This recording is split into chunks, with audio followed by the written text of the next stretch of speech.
Okay, all right. You like this word. Live. Hello all, welcome to this week's Midweek Geek. It's a very special one this week with absolutely no topic whatsoever because I don't care. I'm happy we've hit the 2,000. That's what doing crap shorts does for your channel. It gets in the sub. Congratulations. Thank you. And they were crap. They were crap. Yeah, you're right. Yeah. Thank you, Brian. Brian, you are a star. That's thank you for the donation and thank you for the congratulations. Much appreciated. I am joined tonight by Iman. Hello, Iman, lurking in his shed. Hi. I am also joined by Bear, who is lurking in his flat. And I'm also joined by Sean, who is lurking in his basement. My hobbit hole. His hobbit hole, yes, but you're too tall to be a hobbit. So we're all in a different place in our abode. That's quite funny. Yes. Attic, shed, flat, basement. There we go. Now we just need a Saxius because he will be in his evil genius's lair. Yes. No, Saxius won't come. There's no topic. Okay. Too chaotic. There's nothing for him to control and dominate with his Danish might. And I mean, Daniel to join in because he'll be in his pub. Or in his reverie. Take his pick. Is that what you call his living room? No, when you fall asleep, réveil, never mind, it's French. Anyway, Heavy. Right, so thank you, and here we go. Let's have a look in chat. Who's in chat? Brian, thank you for the donation. Halakar, of course. Halakar is lurking.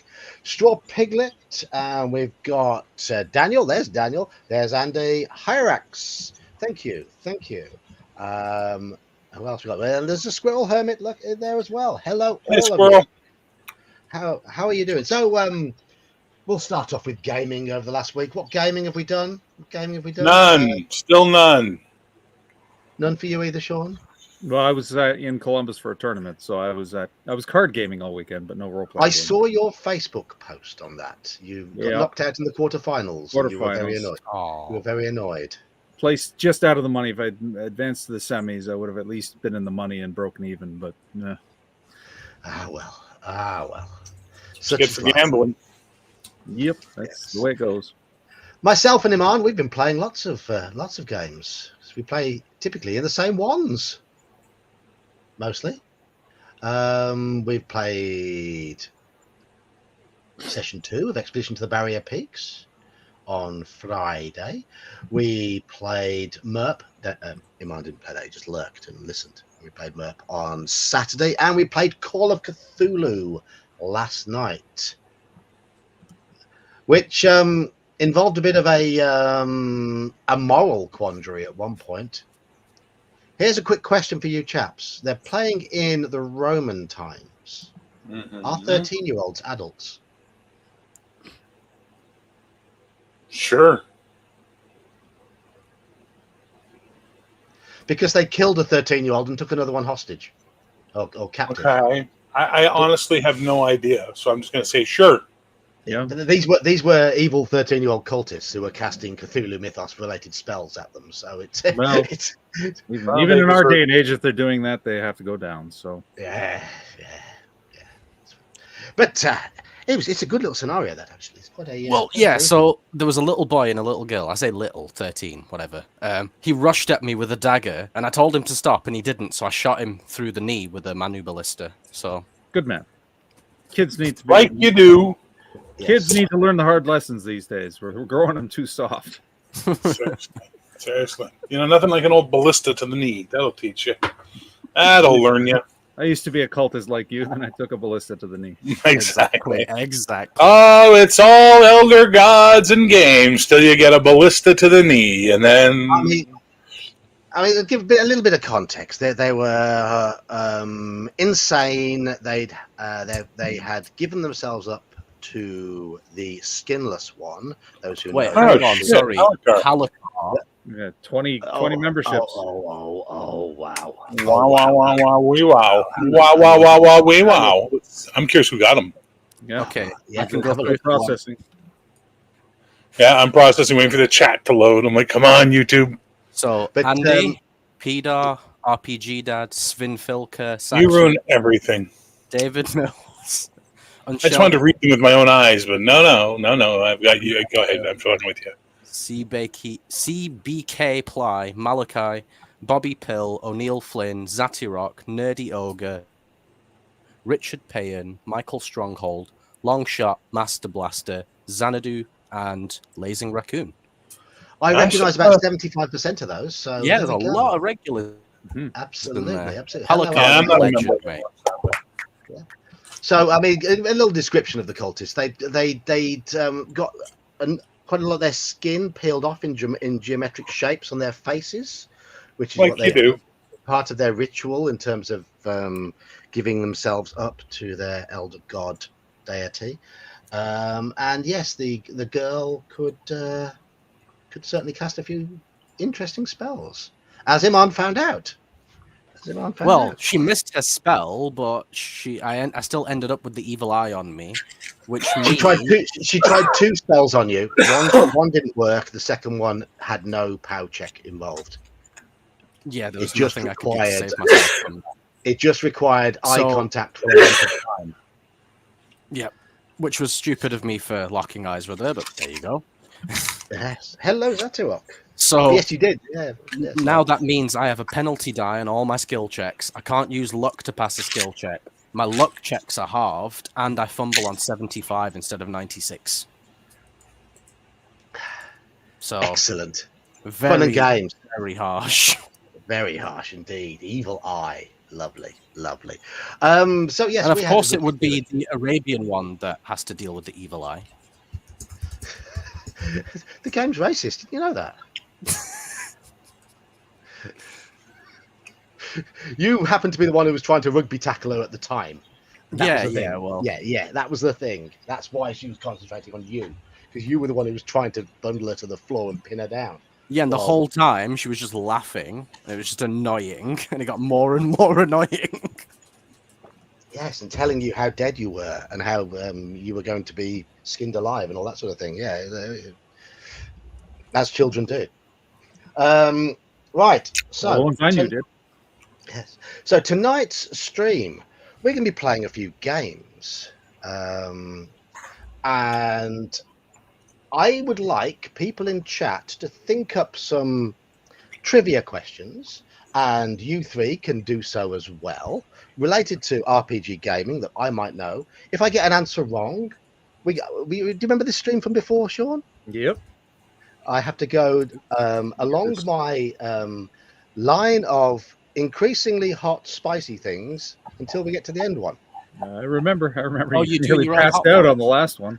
Last time. Absolutely. So that's a little job for you all to work on while we are gossiping. We'll start that very soon. But I also have a little game I want to play with you chaps as well, to make sure you are really happy to be here with me on this stream. Sure.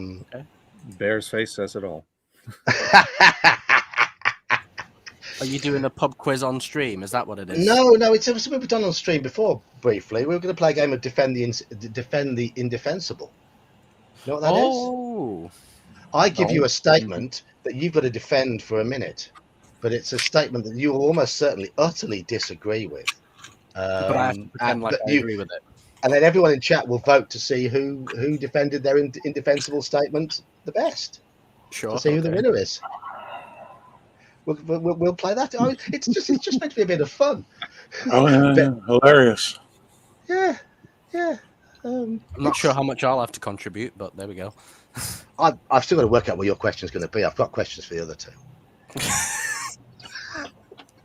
Oh, Very joy. easy question. Yeah. So that's that. So in the world of gaming, Sean, how are you coming along with videos and things? Looking forward to 80% edited the latest OSE recap. I was working on it today, and then I realized my eyes were going square. Instead, I came on to stare at the screen more to talk to you guys. Yes. Mostly done. I just got to do the puppetry and insert the puppetry and a couple of re-records. There were some audio glitches, so I have to re-record some audio, but it should be up this weekend. OSC 32. Because there's a chance when we're in Canada, we're hoping to get me in one of the games, aren't we? One of the days we're there. So, well, everybody's good for the Monday. That's the AD&D game. So we're going to do a special Monday session so you can sit in on the night below game. Excellent. The OSC game's a little trickier. It would have to be the Thursday night, and it just depends on whether people can do a Thursday night. Okay. I'm just writing down the question. So talk amongst yourselves for a moment. You're also scheduled to play in my OSC game at Clericon too. Of course I am. Is that the Sunday game? I'm running both Saturday and Sunday. Which one is he playing in? Because if he's not in the Sunday game, you should definitely be playing in my heroic game on Sunday then, John. Oh, no, you can't. Because you're playing in Dungeon Minister's son's game. Yeah, I signed up for the lads game. Whatever. You're the one who cajoled and bullied me into going to this fucking con and running a game in the first place. Your game wasn't available when I did the signing up because you were late. You like this? I learned how to do guild from desert people, sir. Desert people. It's very good. It's very good. Very good. It's okay, John. I won't take it personally. Okay. Yeah, my question just got a lot harder, didn't it? And the penalty involved striptease. Yeah, my question just involved like something really indefensible, like the H word. No, okay. Shall we start off with defend the indefensible? Shall we kick off with that? Do we really have a choice? No, it's his. Then why ask? Celebration screen. This is the most obnoxious thing the British do. They don't give you a choice, and then they ask you if you want to do something differently. Yeah, But no, too bad. Bear, we're going to start. I'm not starting. No. Start with Sean. He wants to. Okay, Sean. Okay, you must defend this statement, and you must make it feel as though you're speaking the truth. The Keep on the Borderlands is an awful adventure and should never have been included in the basic set. You have 1 minute. Nope, I'm out. Bye. That should have been my question. Oh my God, that should have been my question. I can legitimately stake that statement. The Keep on the Borderlands is a horrible thing you should never run. Shouldn't have been included because it is presented like a piece of absolute garbage. It's a wall of text. It makes your eyes just want to jump out of their skull trying to read it and parse it. And when you go over it, the logic of the caves makes absolutely no sense. What the fuck are all these people doing together? And the map, what the hell is that blue ink bullshit? Come on, blue ink. Give me something I can photocopy. It's the 80s, man. I want to be able to photocopy maps. No. Keep on the Borderlands should never be touched by any sane, rational person, which is why I love it. Oh, well, you managed about 30 seconds of rant there. I was hoping you go for a minute, but 30 seconds is decent enough. So, Bear, follow that with defending this one. Superheroes is the worst genre for RPGs. You know, it's surprising when you think about it, given who I am and what I do, that I actually hold the secret opinion that superheroes is the worst genre of gaming. And the reason why it's the worst genre of gaming is that if you actually read superhero comics, you would understand that there are writers, editors, assistant editors, all on the side of the hero. So the hero will always have the right thing at the right time, or they'll have the right ally nearby, or something from their past will always at that moment present itself in a heroic triumph in the third act of the story so they can rise up and defeat the villain who is never truly defeated and will always come back another time. Why does that make it bad for role-playing games? Well, first of all, players like to succeed. So if you're going to make it that the villain never gets really taken out and can always come back from the dead later, that's just going to piss the players off to no end. Players aren't smart. Players are probably the dumbest humans on the planet. So as a result, they're never going to think of how to use their powers appropriately, and they're just going to try and justice punch their way to success through the entire game, and then yell and blame at you when the creature they're fighting is stronger than their punch. Therefore, you're a bad GM. So you're just setting yourself up for a negative event there. And then they don't have plot on their side. They're just going to do whatever they want and hopefully get through based on the idea that somehow they will shit their way into a victory or justice punch the enemy into submission. They never want to worry about their secret identities. They never want to worry about their significant others like Aunt May or Iris West or whoever it may be.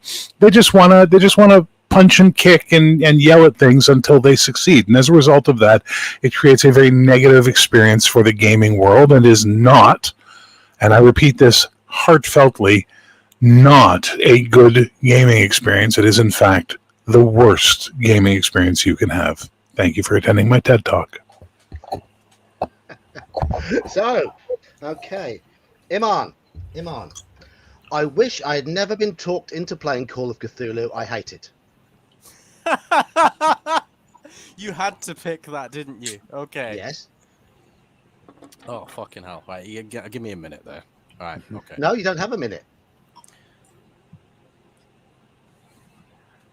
Call of Cthulhu is an absolute piece of arse game. I hate it so much. It's way too depraved for me. There's just so much going on. It's too much role playing, not enough dice rolling, and the way that John runs the game it really puts me off. I don't know why I turn up every week.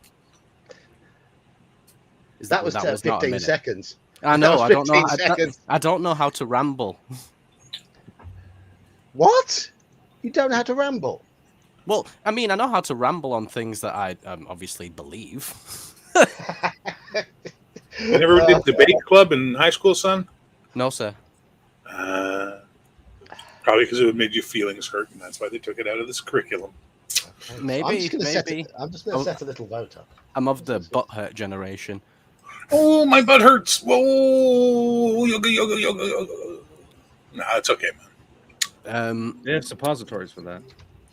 I agree with everything everyone said in the inverse except Sean, because Keep on the Borderlands is the worst fucking adventure ever created. No. I'd rather run Forest Oracle 5 times a day than ever play Keep on the Borderlands once. Bear is entitled to be wrong, but Keep on the Borderlands is brilliant. Hi, I'm a starting GM. I don't know what to do. Well, here's a module where you can fill in all the shit. What? Yeah. Just give me the shit. Teach me how to play the game. Don't ask me to fill in the shit as a starting GM. Learning to fill in the shit is part of teaching. No, it's not. Oh, yes. No, it's not. No, it's not. I was a teacher. Absolutely. It's not. You actually have to provide the basics before you expect them to fill things in. That's what teaching is. Jesus They've Christ. given you the basics in the rule book. No, they Also didn't. is the practical No, they didn't. They did not. baptism by fire. Liar. You're lying. You're lying. Okay, to I'm not lying.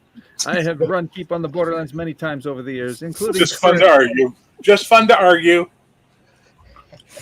Right, the poll is up. Hello, Ralph. Good to have you with us. Yeah, I like how it's going Sean Bear. Iman, nothing. I'm going to give Iman a vote just because I love him. Hey, someone give me a vote. Was it you by any chance, Iman? I can't even see the damn poll. Oh, there's a poll. There you go. It's not letting me bring it up. I didn't say I couldn't run it, Hyrax. I'm just saying it's not going to be what you expect. But as a starting GM adventure, I think it's dumb. I wonder if the people who are playing in my S3 game, it's what they expect. Probably not. But, Aren't you like pedantic and like are running it by the book? yeah, I haven't been quite pedantic about it. I have made a bit of a change. I did move the location of the two medical bots into another medical location that they entered to make sure they didn't wander through empty rooms for most of the session. Fair. So that was on me to try and make things more entertaining for everybody concerned. Is that the bastard that poisoned Straw Piglet? Yes. Yes. Looks like your vote was a failure. It's an even split. Is it? Is it? Oh, People are being nice. Oh my days! There's no way I did better than both of those guys. Come on.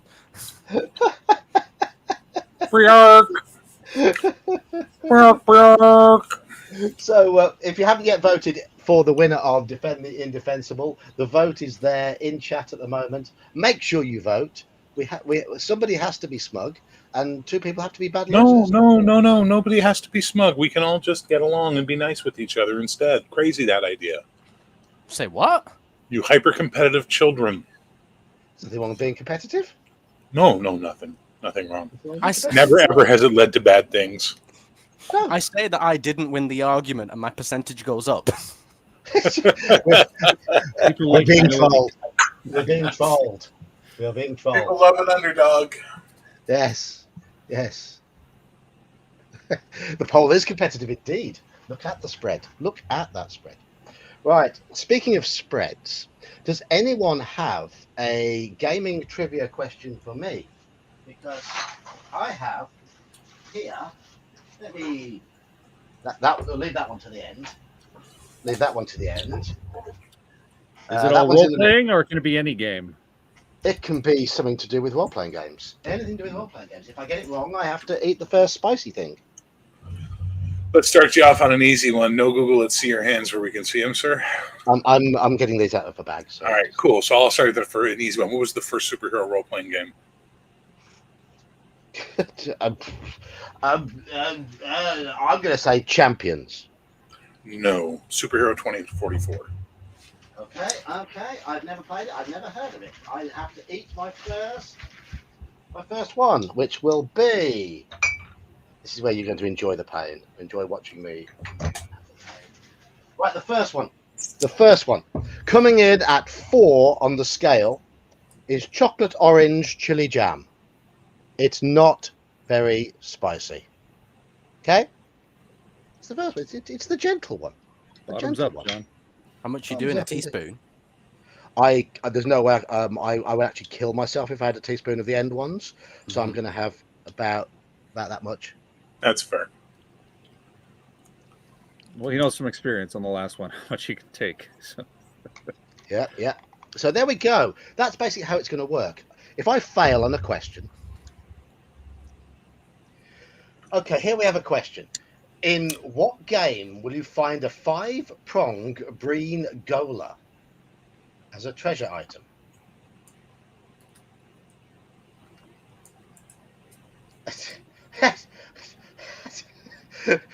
But judging by the look of the blank look and bare face, the bear's face, Well, I know what the answer is. you know the answer. Yeah.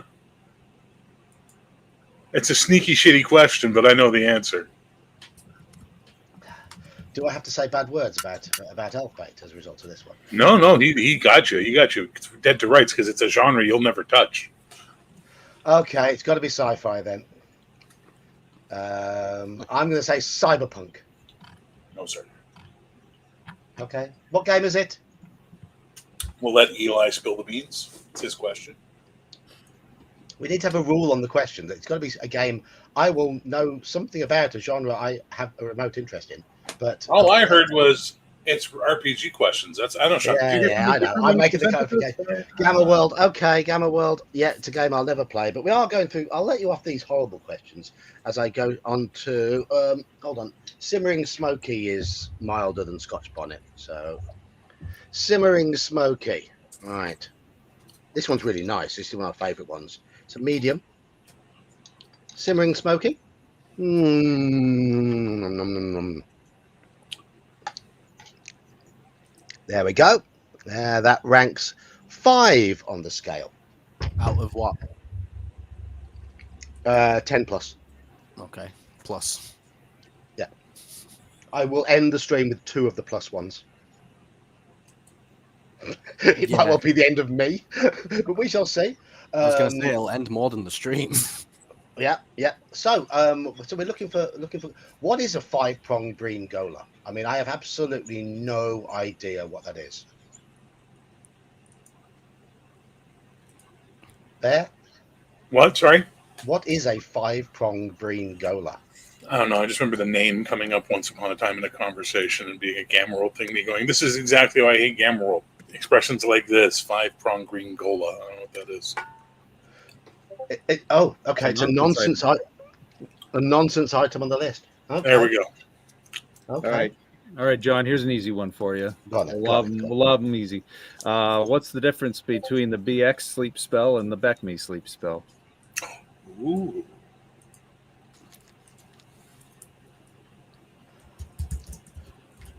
I know the difference between the AD&D one and the BX one.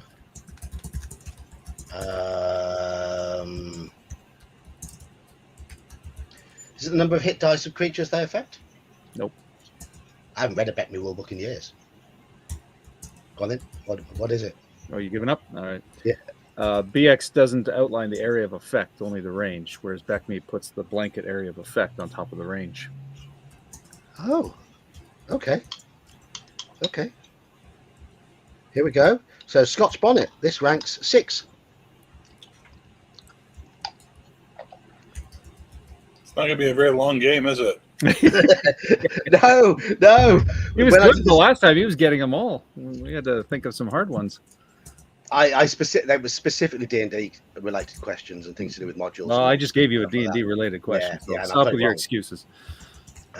So that was it before. People prepared the questions beforehand, and that's got a little bit more zing to it. The Scotch Bonnet one has. So as you can imagine, Scotch Bonnet chilies have got a bit of life in them. There you go. That's the one that has just been consumed.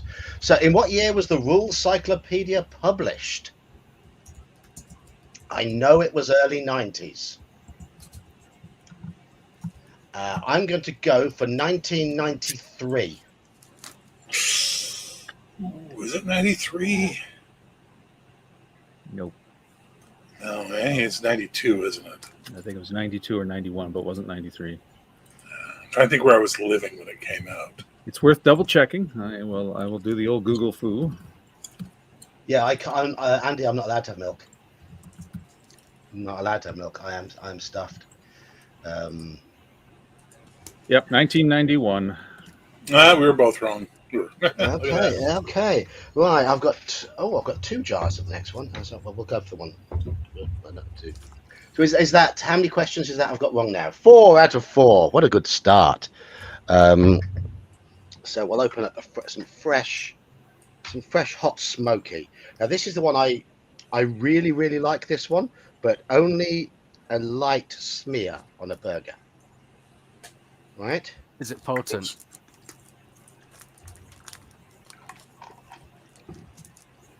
Hot smoky. As you can see, the heat scale is now red. So that is an 8 on the heat scale.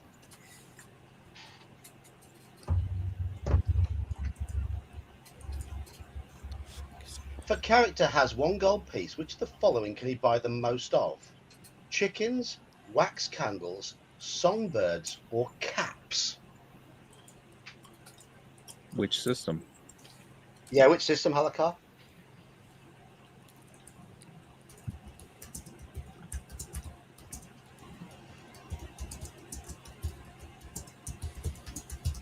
I'm going to assume he means AD&D, but yeah, there it is. AD&D. I'm going to say wax candles.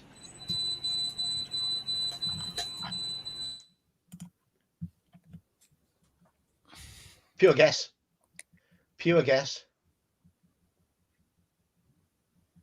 I remember candles being worth 5 copper a piece. I can't remember the price in the others offhand. Chickens. Yeah, chickens are cheaper than wax candles. Git. How many volumes of Encyclopedia Magica? Oh, come on, that's a gimme. I think I have a question. I'm not going to claim to have made it up, though. Is that the right answer?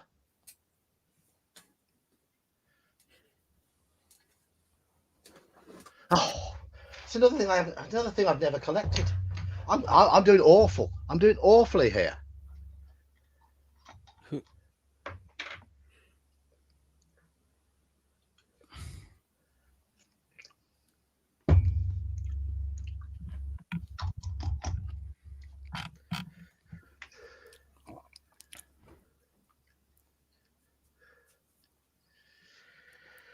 There we go. You want to take down the comments so we can see each other clear? Yeah. It's been rubbed in enough that I can run Borderlands. Which Mystara Gazetteer was written by Ed Greenwood? I never owned any of the Mystara Gazetteer. You're hitting me for the era a lot here after I stopped D&D. So well, maybe you should have defined the parameters a little bit. Yeah, I should have done, shouldn't I? I should have done. I'm going to go for the elves one. The parameters of questions are only things John knows and can answer. Yeah. Yeah. I'm going to go for the elves one because I owned none of them whatsoever.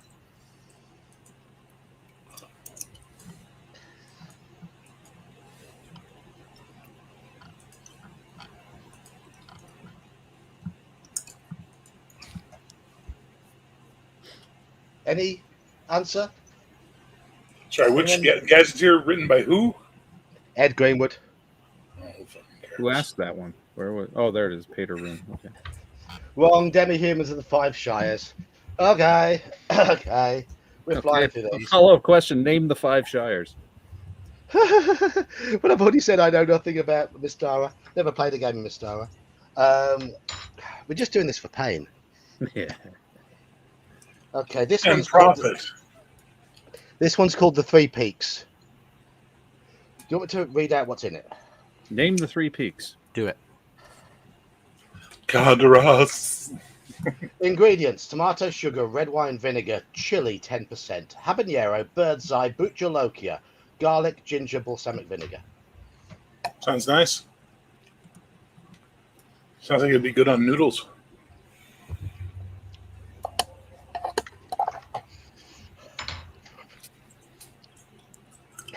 How you feeling, John? Would you like a That's nice glass of sriracha to wash that down with? I've got a cup of tea.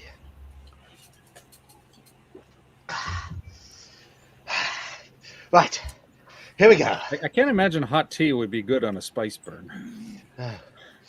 Right, Milk Where is does it- Oh, really Milk is good. Yes. Water is not. just spreads it around. What about oat milk? Does oat milk have fat in it? No. So where does no. where does the Count. term gish come from in D&D? I know, Okay, in D&D, I was about to say because I mean, I know the gish are a hippo race. no, that's the Gith. GIF. oh, No, God. GIF. GIF. They're even. Oh, the GIF. They're the GIF. GIF with F. Oh, the GIF. Gishirazi or something else. No, there's Githyanki and Githzerai. They're both Gith. Gish is. Oh, it's a fighter magic user, isn't it? Fighter Gith magic Y user and blend. Gith Z. That is true. Fighter magic user blend.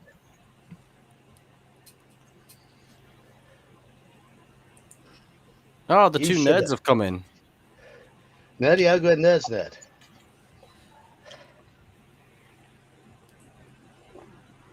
What was the question? Where does the term Gish come from? Well, yeah, we could be referring to Gesh, which is Giash, pronounced correctly. That's Gesh. What was the question? What was asked? Where does the term Gish come from? Gish. Yeah, well, that's pretty vague. I don't. So they're fighter magic users combinations. It's a slang term. Yeah. Yeah. Is that right or is that not? Omenel, elf factor. No, Omenel. Ooh, them's fighting words.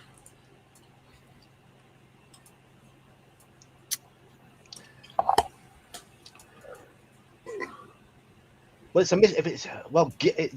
We always call Githyanki Giths, Giths. So Right, but in the American, Gish is from Githyanki, and it's because they were the original fighter magic users. But why would you call it Githyanki a Gish? It's a Gith. I don't know. Americans say stupid shit all the time. Yeah, they do. They're wrong most of the time. Half of his audience is American. Watch your language. Well, what, they don't speak English. He's fine. Yeah. I agree. My eyes are running. I have 4 of these left. I haven't got a single question right yet. Okay, well, Halakard's 3 to an easy one. If initiative is simultaneous and all other factors equal, which strikes first in combat? A 5-foot spear, a hammer, a scimitar, or a short sword?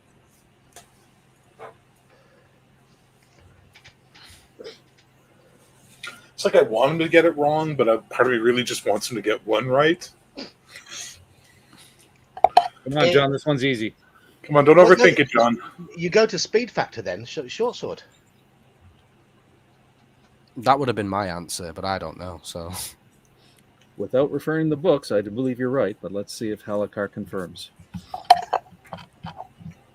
I mean, by logic, it should be a spear, but it's not. It's a short sword. It's a speed factor. Speed factors. If tied initiative, you go with the speed factor. Yep.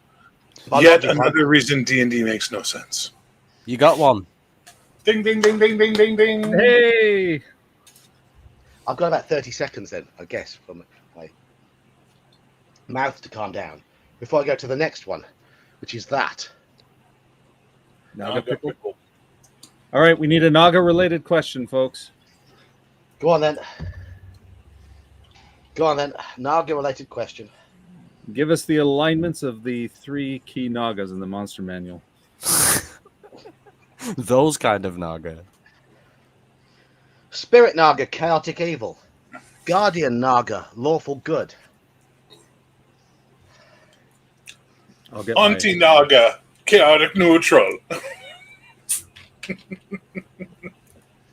The other Naga, true neutral. Let us confirm. Can we accept the other?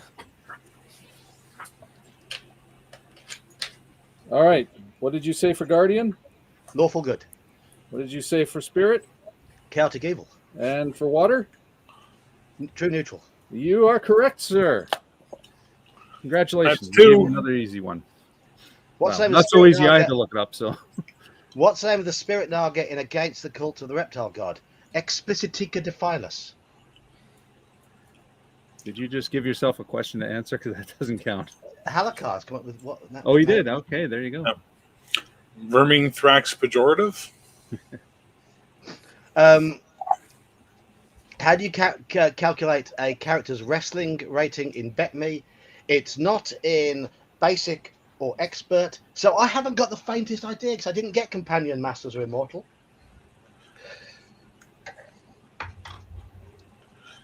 Here we go. Padar's just mean. He is Like, mean. seriously, Padar. Like, why are you being so mean to the guy? See? Look what you did, Padar. Look what you did. You didn't see the stream when he had his 1,000 sub where he had the final one, and he was like, he's sitting here, it's like his head sweating and glistening, and he had closes his eyes. He had to be silent for a minute because he couldn't move. It was good times. Yeah, That's not just very hot. That's not very nice. Yeah, once you get past a certain point, there's no flavor and it's just heat. Yeah, well, pickled naga doesn't sound like a particularly delightful, delectable either.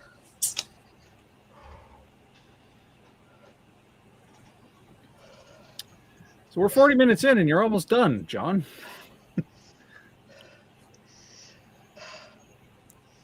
Right. First monster listed in the Fiend Folio.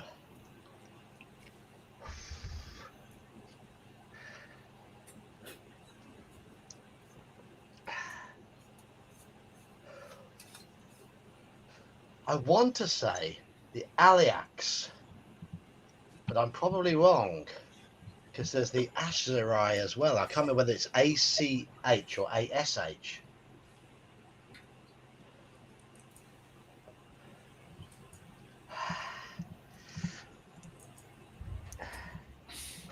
I'm going to go for the Asherai, that big, the big bird, evil bird thing with the legs. It's very far from Surströmming. I can tell you that. Go on then. Am I wrong? I don't know. I can go get and check, but they're a cockroach. Oh, the Arakocra. Oh, I completely forgot they're in the... completely forgot they're in the Fiend Folio. What have you done? Are you on the last one, John? No. Okay. Dips. If it helps, Asherai was number 2. Dips. Nagatropolis. This is the type of hot sauce you have a tiny bit on the side of your plate, and you dip chips in them. Oh, there's Sax. Yeah, cheers, Sax. Keeping us on topic, which is watching John die. It's really fun watching John's forehead mottle red slowly. Oh my god.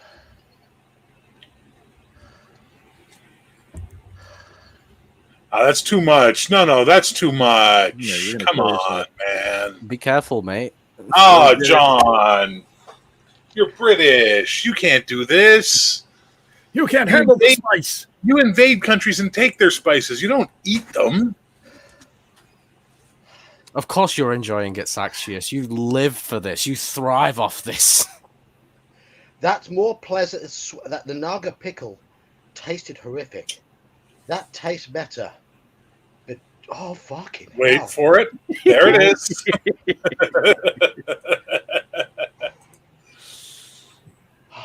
Hey, Do you have any milk in the house? Don't drink I can't it. drink milk. Don't drink it. Just let it absorb.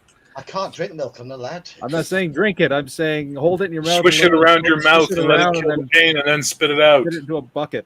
Yeah, let it dissolve all the capsaicin molecules.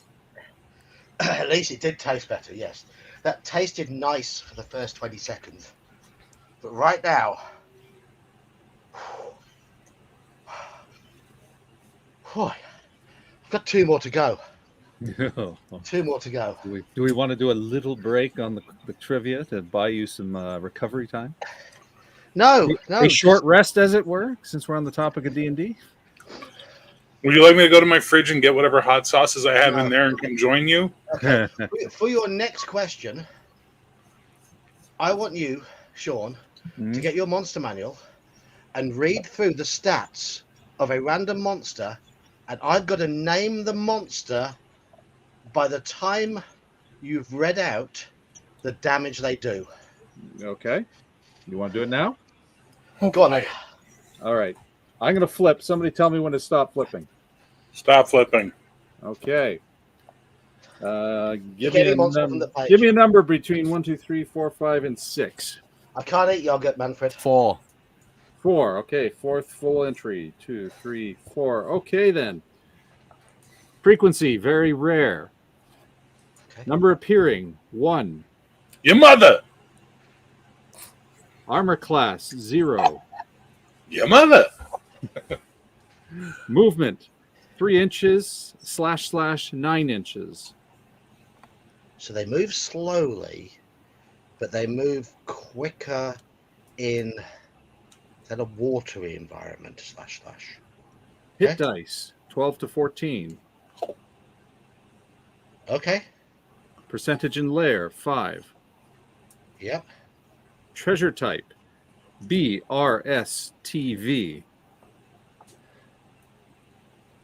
Yeah. Number of attacks, 3. Yeah. All right, we're on to damage. This is your last one. Yeah. Go on in. Maybe you should have given yourself the range of the whole stat block. Do we want to amend for John's health? So he gets the whole stat block? Yeah, I agree with amending. Iman, this is your GM you're talking about, man. Play it I've got right. two- Fuck 'em. I've got 2 monsters in my head, and it depends on the alignment. Yeah, we said Sax says whole stat block. Sax wins. Okay. Okay. Iman's frozen. Clearly, his internet's done something I'm weird. here. I just don't understand what's required of me. To answer yes or no, To what? Give me the damage. Okay. whether or not damage. John has to eat before the damage, but we're already past that. Too Yeah, late. You we'll lost your give chance. the whole stat block. No, I mean, it Wait, was when I, we've set the it tone wasn't- if we do this it wasn't exercise hit again. before the damage. It was hit with the damage. So, Okay. In any case, damage per attack, 2d6, 2d6, 4d8.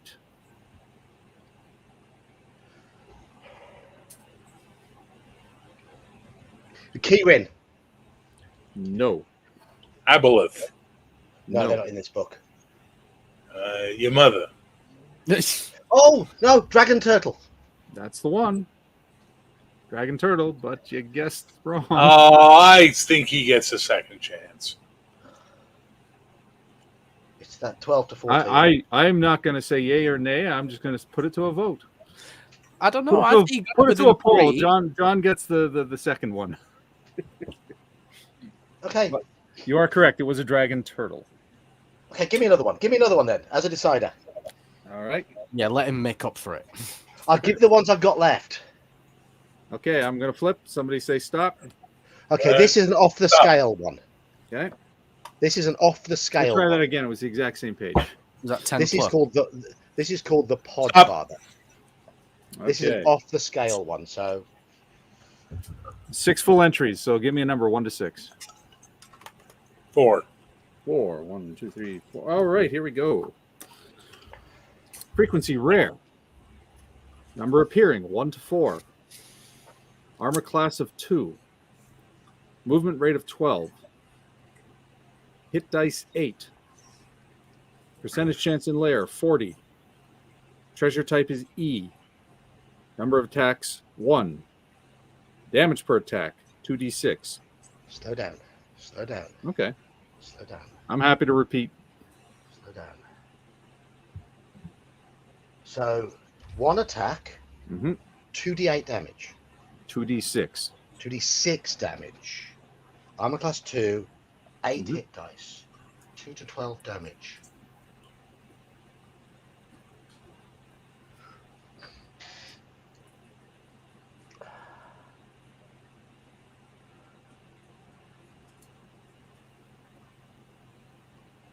First guess is a slithering tracker. No. Keep going.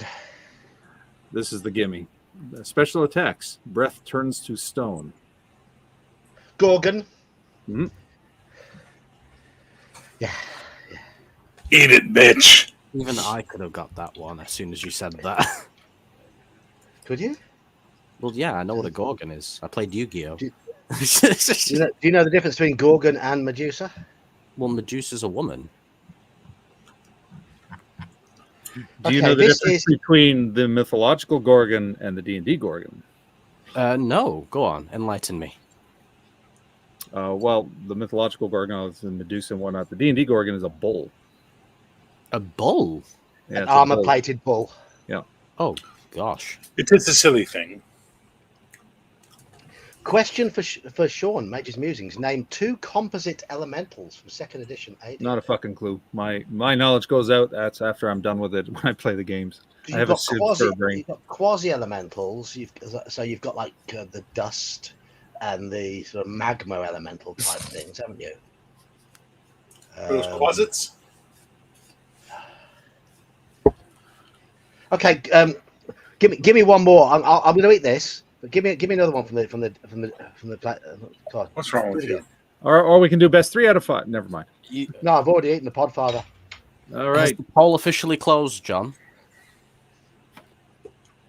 Bear wins. Defend the indefensible. There you go. Well, By there's the one. talker amongst us. Okay. Tell me when to stop. See how he said that like it was a bad thing? What a jerk. Stop. What? Nerds, nerd. I've already eaten the ghost pepper one.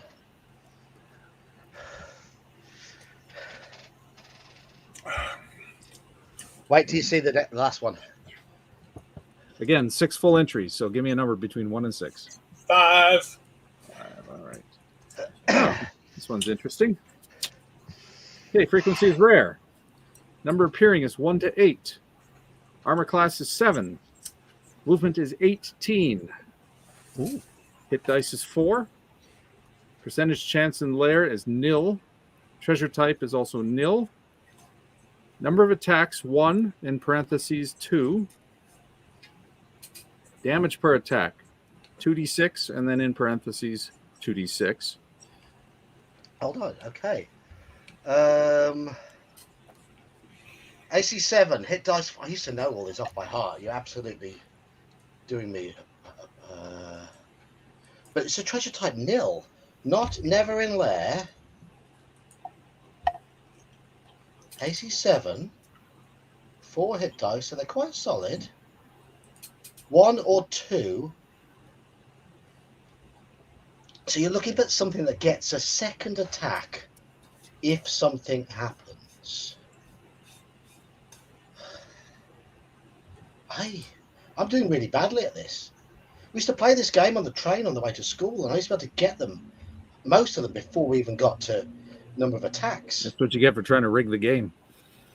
It's a game we used to play all the time. I used to be good at it.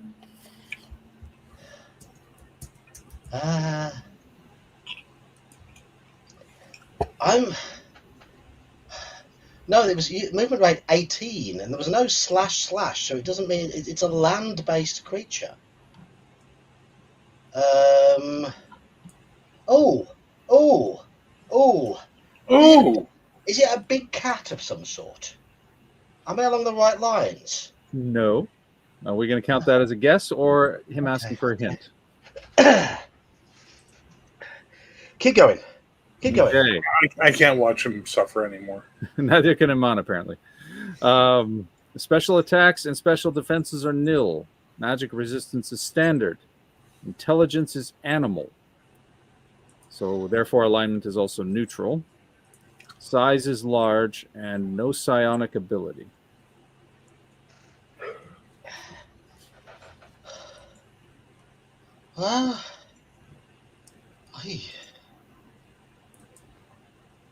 Is it a rhinoceros? No. I'm going to give you a bop on the nose hint.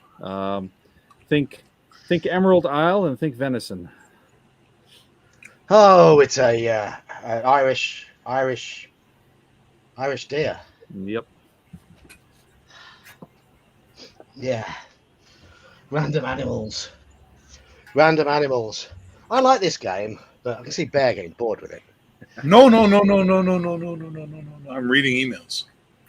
That's all right. He's bored with his emails. Actually, not at all. I just got a copy of ElfQuest 2E. Right. Nerd. You were asking for a ghost pepper one. Okay, I'll read you the ingredients of the one I've already had.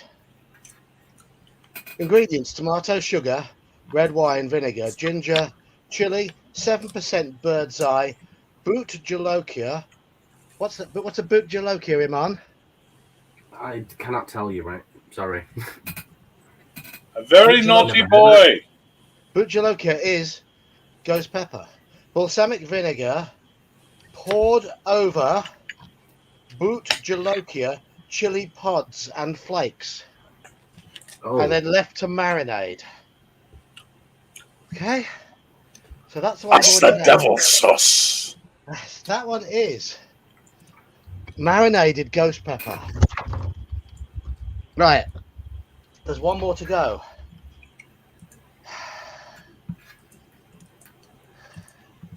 Carolina Reaper. Well, Peter Roon had a super chat, so his question should take priority. Peter Roon. Where was it? Scroll up a bit. There we are.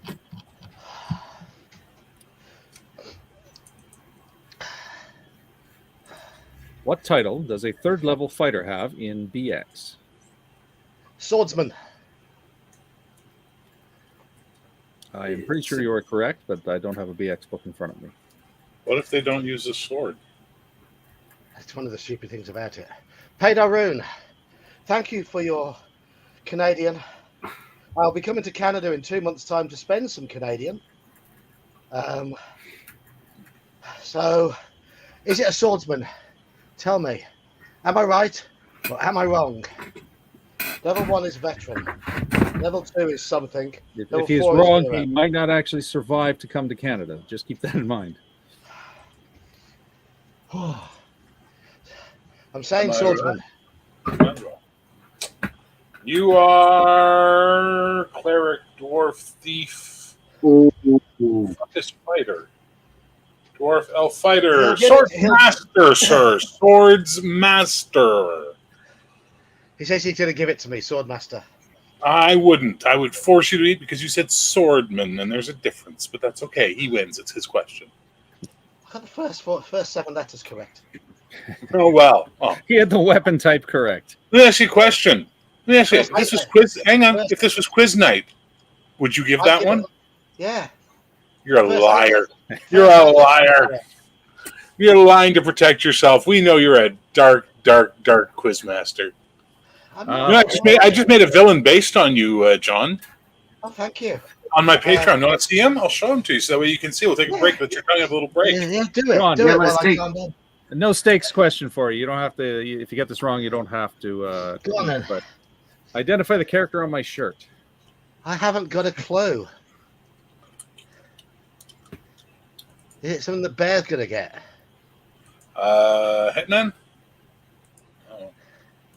I don't read indie girl comics. No, this is pretty mainstream. What is it? Just tell us. No, nobody. It's a target by the Stark Paper Company, so that ought to give you a clue. Huh? Anyway, so John, I'm sharing an image, a link for you. Thank You guys you. are no fun. Yep, Stax just got it right. It's Joffrey Baratheon. Don't care. So this is the Baffler. He's a villain, and he uses quizzing and illusions and reality warping to confuse his opponents. And he's based on you. So And I think you should dress up as him for Halloween. So you merged the Joker, the Riddler, and John. Yeah, I can tell exactly. you now that Joker wears these outfits for fun. Joker, if you're not with your girlfriend, which is where you are nowadays, most streams, but if you're not with your girlfriend, then I join in wearing one of these outfits because I know you have plenty of them. You have been on stream dressed as Joker in the past. That's where all his names come from. All his character names, everything. Names beginning with J. Do we have any more questions to ask, or are you done now? Clerics of what mythos must shave all their body hair? Oh. Do you have any Do you have any peppers done, or have you reached the maximum hot? I haven't got any instant regret chocolate. I tried some of Mike's, and no way am I buying that shit. It lived up to the name then. I'm trying to think of bald gods from deities and demigods. And I can think of Marduk from the Babylonian ones. Isn't he bald? Go on then, Marduk. Babylonian, Sumerian mythos. Because the clerics are only fans. I know Marduk's got no hair. I'm sure of it. Or is that the one? Am I thinking of a different one? I'm hallucinating. I'm sure Marduk's got no hair. Sumerian! Yes! Yes! Yes! Yes! Come on, get in. That was like, at best, the goalpost helped you on that one. Do not act like you're fucking, what's his name, Renault or Ronaldo or whatever. But Marduk's one of the main deities of the Sumerian mythos. But that's not the specific god that he was talking about. I don't care. I don't care. Watching you lose your will to live is quite entertaining. I don't care. I don't care. I'm close enough. I'm close enough. I came up with a bald god in the correct pantheon. Give me another one. Throw them at me. What famous superhero is Yeah. this character a nemesis of? Oh, pardon me. Ah. Is that Mysterio? Yes. Ugly Mysterio. Yeah. Most of you'll get this, but John, there's no penalty on this question. You can get it wrong, but what famous superhero is I've this heard character? of Mysterio, and I'm going to say, I'm going to go for Spider-Man. Yay! Well done. John, how's your BX knowledge? Is it a module? No, it's a monster. I'll try. All right. Armor class 7. Okay. Number so appearing 1 to 10 or 3 to 36. So there could be lots of them. Hit dice 1. Saves as a fighter level 2. Oh, okay. So they're one hit dice, but they level AC 7, but they save better, right? Okay. Move 30 feet or 180 feet flying. Morale of 9. Yeah. 1 attack. Yeah. Treasure type L. Alignment neutral. And Yeah. damage 1 to 3. I got it. I'm gonna say a Sturge. You are correct, sir. Now you can do your get in. Now you got the victory one. It threw me a little bit because John's not high, I'm he's sure they're more delirious AC8 than in AD&D. Aren't they AC8 in AD&D, Sean? They might be. I think they're 7. so. Like I said, the stat blocks go out of my brain when I'm not focused on a game. Which role-playing supplement included stats for 8 different systems? My God, the whore of role-playing systems. Your mother. Well, Can we stop with that? Why? It's funny. I know But AD&D's it shouldn't Master's be, and Guide it is. had stats for converting to various, but that's not it. How's your second edition, by the way, John? Moderate. So you're more of a Medium. 1E guy. Is that what we're saying? I am more of a 1A guy. And yes, O'Neill Flynn, I am mildly high at the moment. Yeah, we're Not the getting good there. kind. Which role-playing supplement includes stats for 8 different systems? My God, I don't think I own it. Is it a fantasy? I'm going to say, is it a fantasy one? Or are we talking sci-fi here? I mean, if it's sci-fi, I might as well just eat my hottest one. Have I got to eat, Coco? I just say yes or no. I might have a chance of guessing it if it's not sci-fi. I mean, it's a stab in needle in a haystack. It's a fantasy. It's a fantasy IP. Okay.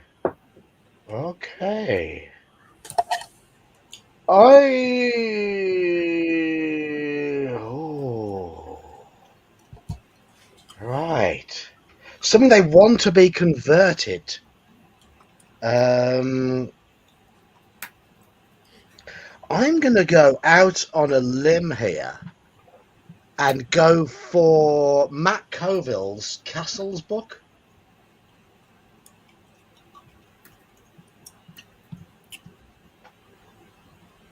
I mean, I know he's a gaming whore, and he might have tried to do that.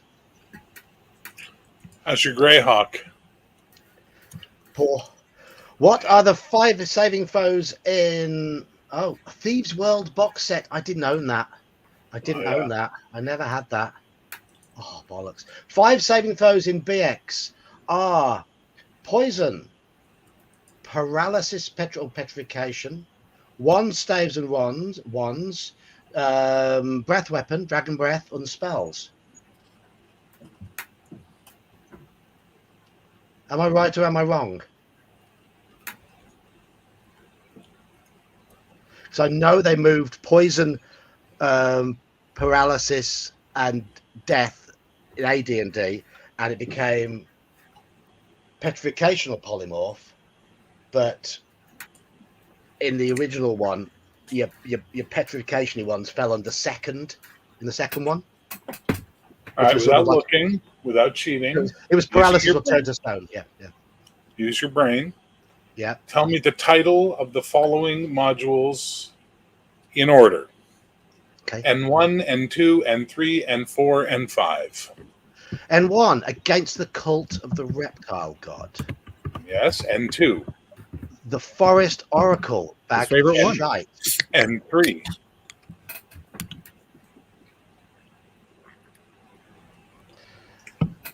Destiny of Kings.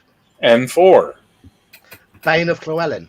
No. Treasure. And N5? N4 is Treasure Hunt. You absolutely. Yes, it is. Bane of Llewellyn is C5. What is N5? N5 is under Illifarn. You just There found we it. go. You just found your under Illifarn. So that one's a gimme. You just found it, man. Yeah, He had a copy. It was in his attic. He didn't know. I've reviewed Treasure Hunt, but I'm.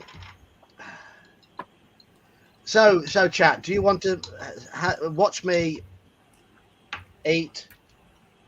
We're going to play this silly game for as long as we like because I have fun with this. I have fun. What is the first letter of the first paragraph on page 60 of the Old School Essentials Player's Tome? Exactly. What? T. No, it's a trick question. It's an image. Right, here we go. So, chat, this is the one that's being consumed now. Why would you do this to yourself? Go back to the start and work your way up again. Oh, I'm not going to go. Right, ingredients: tomato, sugar, red wine vinegar, ginger, garlic, balsamic vinegar, Carolina Reaper chili, 1.7%. Poured over whole Carolina Reaper pods and flakes.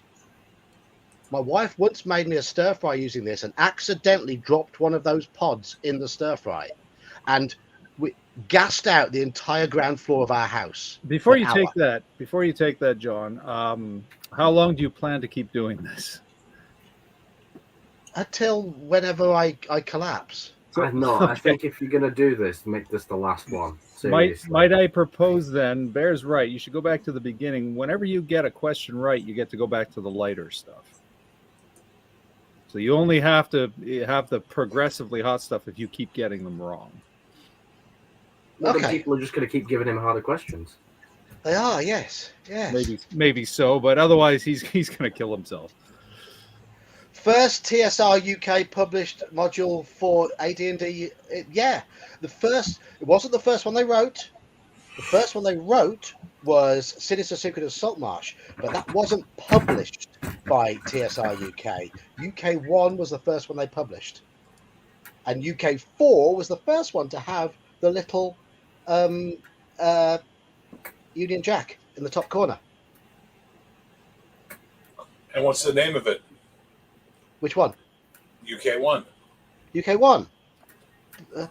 Beyond the Crystal Cave. One of my favorite modules, actually. It's the first module I ever reviewed.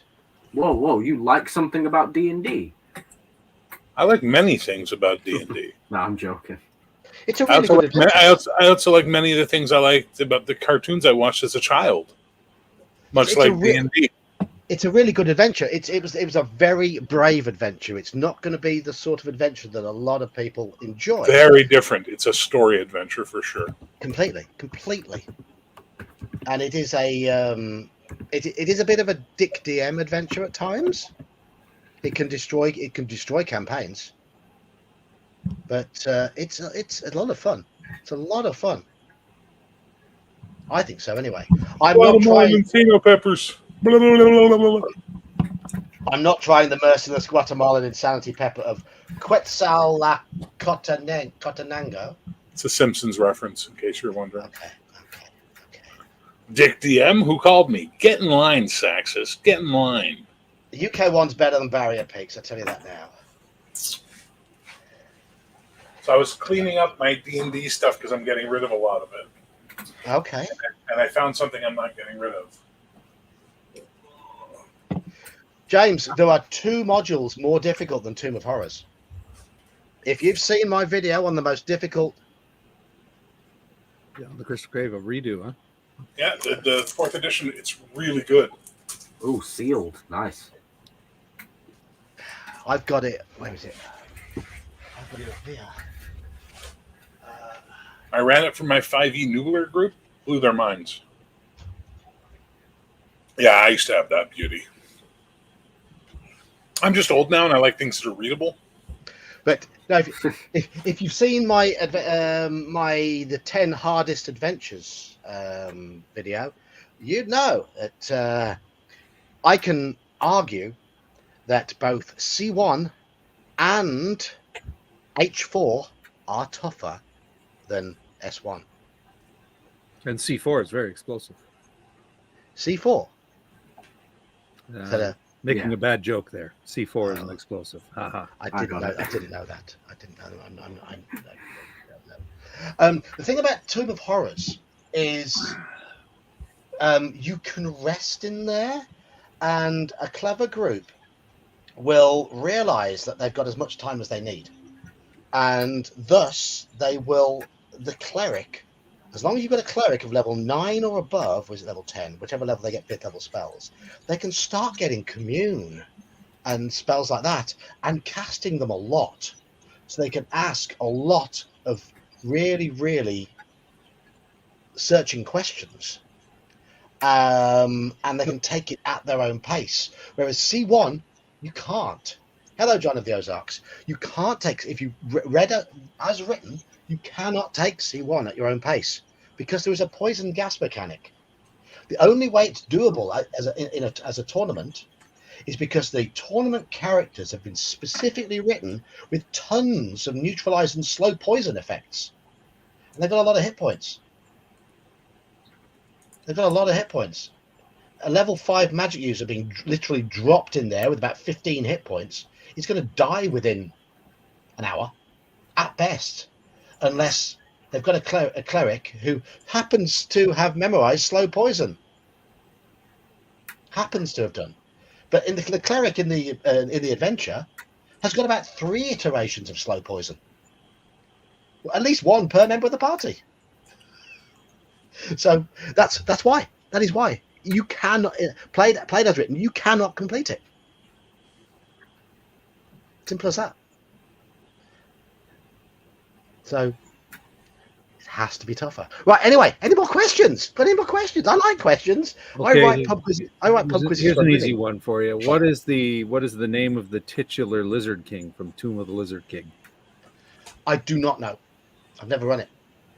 No, come on. You've reviewed every module in AD&D. I haven't reviewed it. Got around to that one? I haven't read and haven't reviewed I2. It never grabbed me. But I've read the stats of the Lizard King, but I can't. Oh, hang on. Hang on. I'm trying to picture its stats.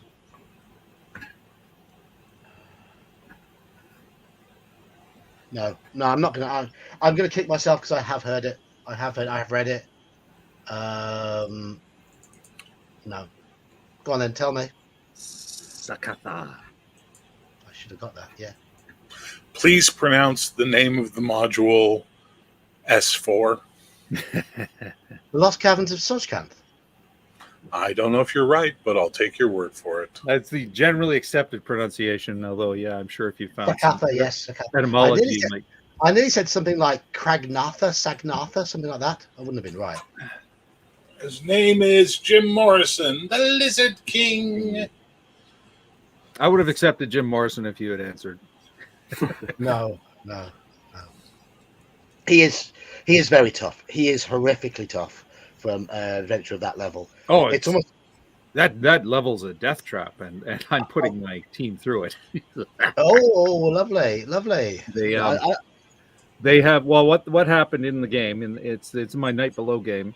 A group has broken off of Heronshire, and they have a treasure map that lead them to a Holy Avenger. They have 2 paladins in the group, so they want that Holy Avenger. So guess where I put that Holy Avenger? Up your bum. Yeah, that's exactly it. It's dark and dank and smelly. They'll never look there. Oh, Well, you are an actor, so. There's a chance. Oh, but my farts don't smell, so there's that. Anyway, so yeah, I decided, okay, I was looking what module would be great and with a challenge worthy of a Holy Avenger. And it's like, all right, so that Holy Avenger is lying dormant in the treasure room of the Lizard King. So, nice. Yeah. Hey, John, trivia question for you, John. 1E trivia question. What is the full name of the module RS1?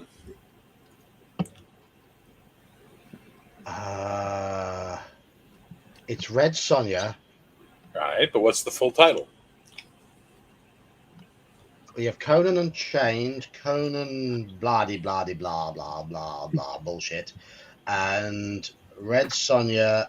And I wrote this as part of the vote recently, and this chili has gone to my head.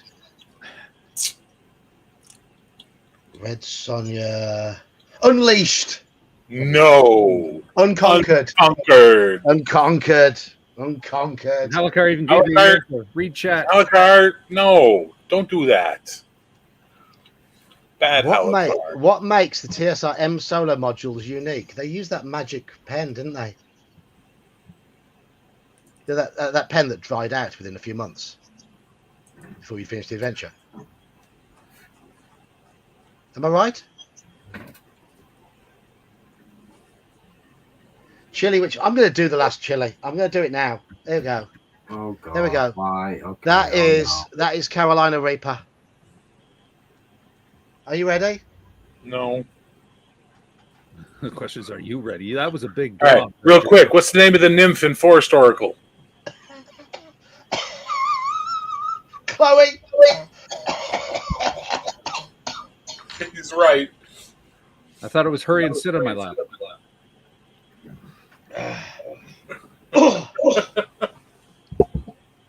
I want to hit you right away. It hasn't hit me properly yet.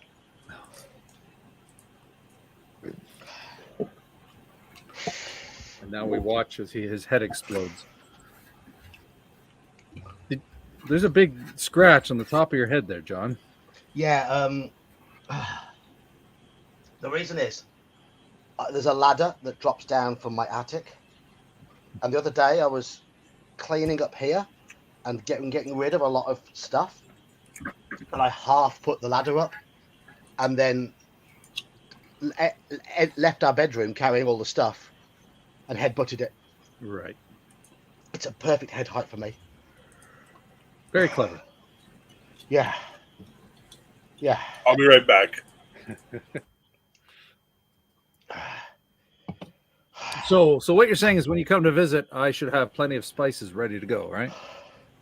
I feel like I'm watching that episode of The Simpsons where Ralph's like, he's dead! Stop hitting him!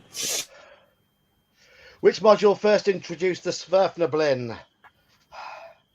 D1, Descent into the Depths of the Earth.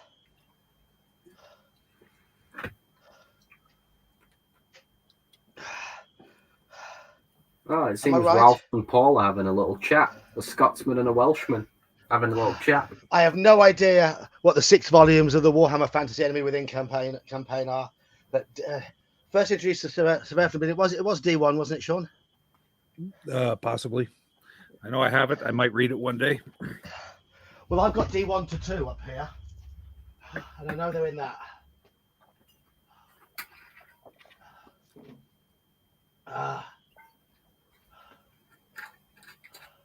I can't find my copy of D1 to 2. It's somewhere up here, but I'm not seeing straight. Maybe you should just sit down and chat with your audience for a bit. No, I'm moving around. It makes it feel better. I can't find my D1 to 2. It's up there somewhere. Oh, yeah. That reminds me of my ex and I on our first date. One of our first dates. I think it was our second or third date. We went to a wing place here in Toronto, and they have two height levels, Armageddon and Death. And we got the Armageddon, and that was good. Like we were sweating and losing motor control. It was pretty awesome. Ralph, so Dr. Flamingo, it's definitely Welsh spelling. You can at least understand most Scottish accents. I defy any of you to pronounce Llanfair. Look at that. He's losing his mind and he can still do it. He's practiced so much, it's just second nature.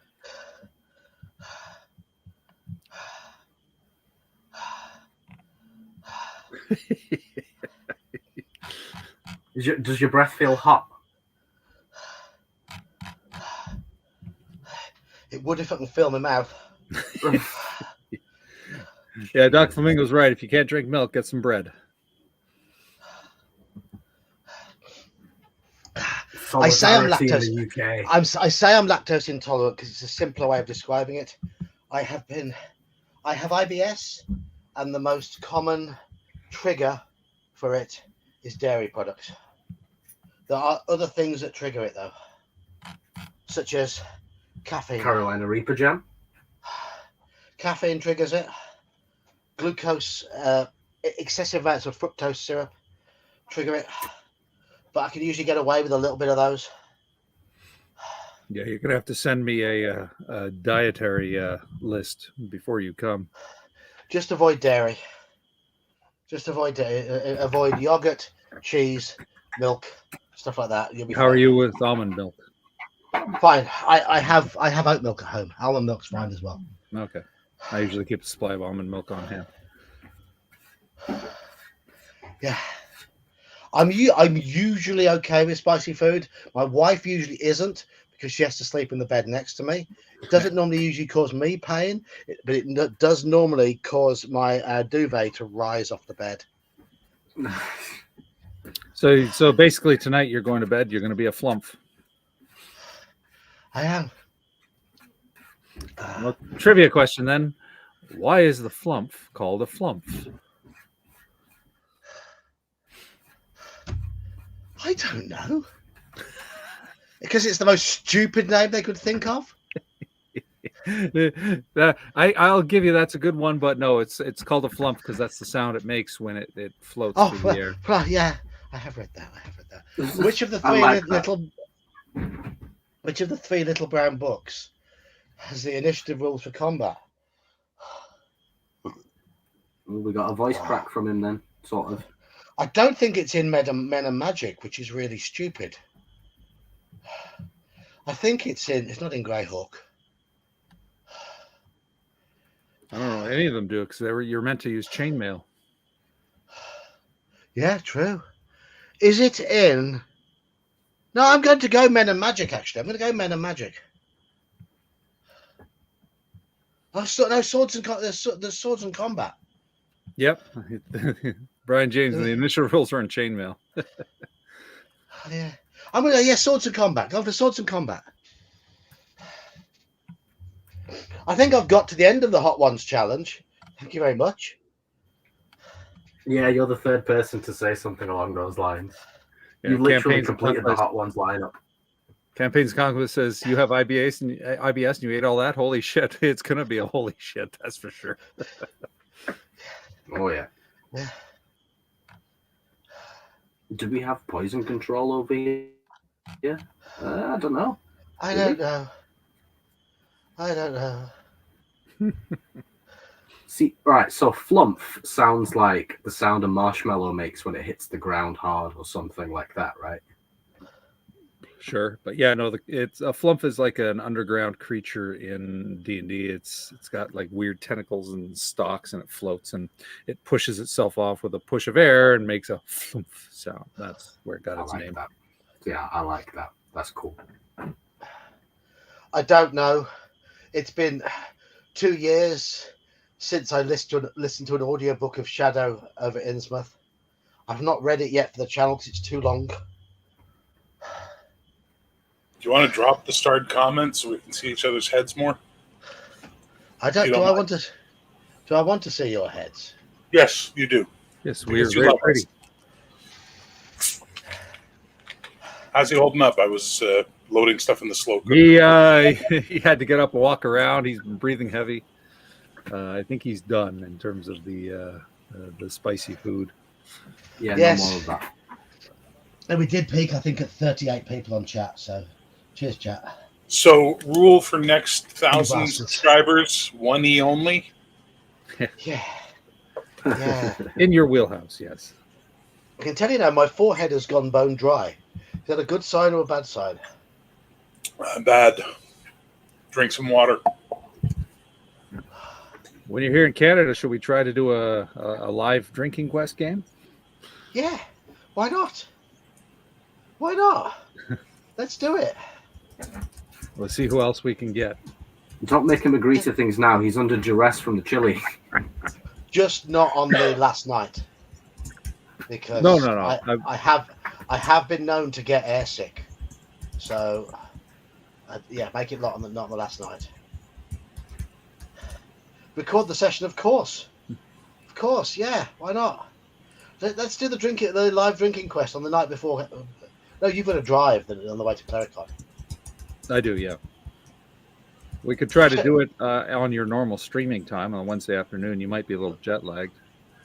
Aren't we doing a road trip to Niagara Falls? Well, we got to figure all that out. Yeah. And we're meant to be climbing up the CN Tower as well. Is that a good idea after a drinking quest game? Well, we take the elevator, so yeah. It probably won't let you in drunk. But the day after. After a good breakfast. Thank you, Daniel. Oh, Daniel. Look Look at that. I've received enough tonight.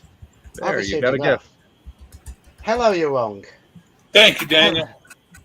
Hello, you're wrong. Okay. Okay. The challenge now, chat. I have a challenge for you now, chat. Pardon me. Daniel, I'm on the drinking game. We've got to live stream it. Are you doing another one of your drinking game streams? When? Well, we were just talking about Yeah. possibly doing it live when he's here in Canada. Yeah. Here we go, Daniel. Here's one. On that day, you've got to come straight home from work and join the stream sober.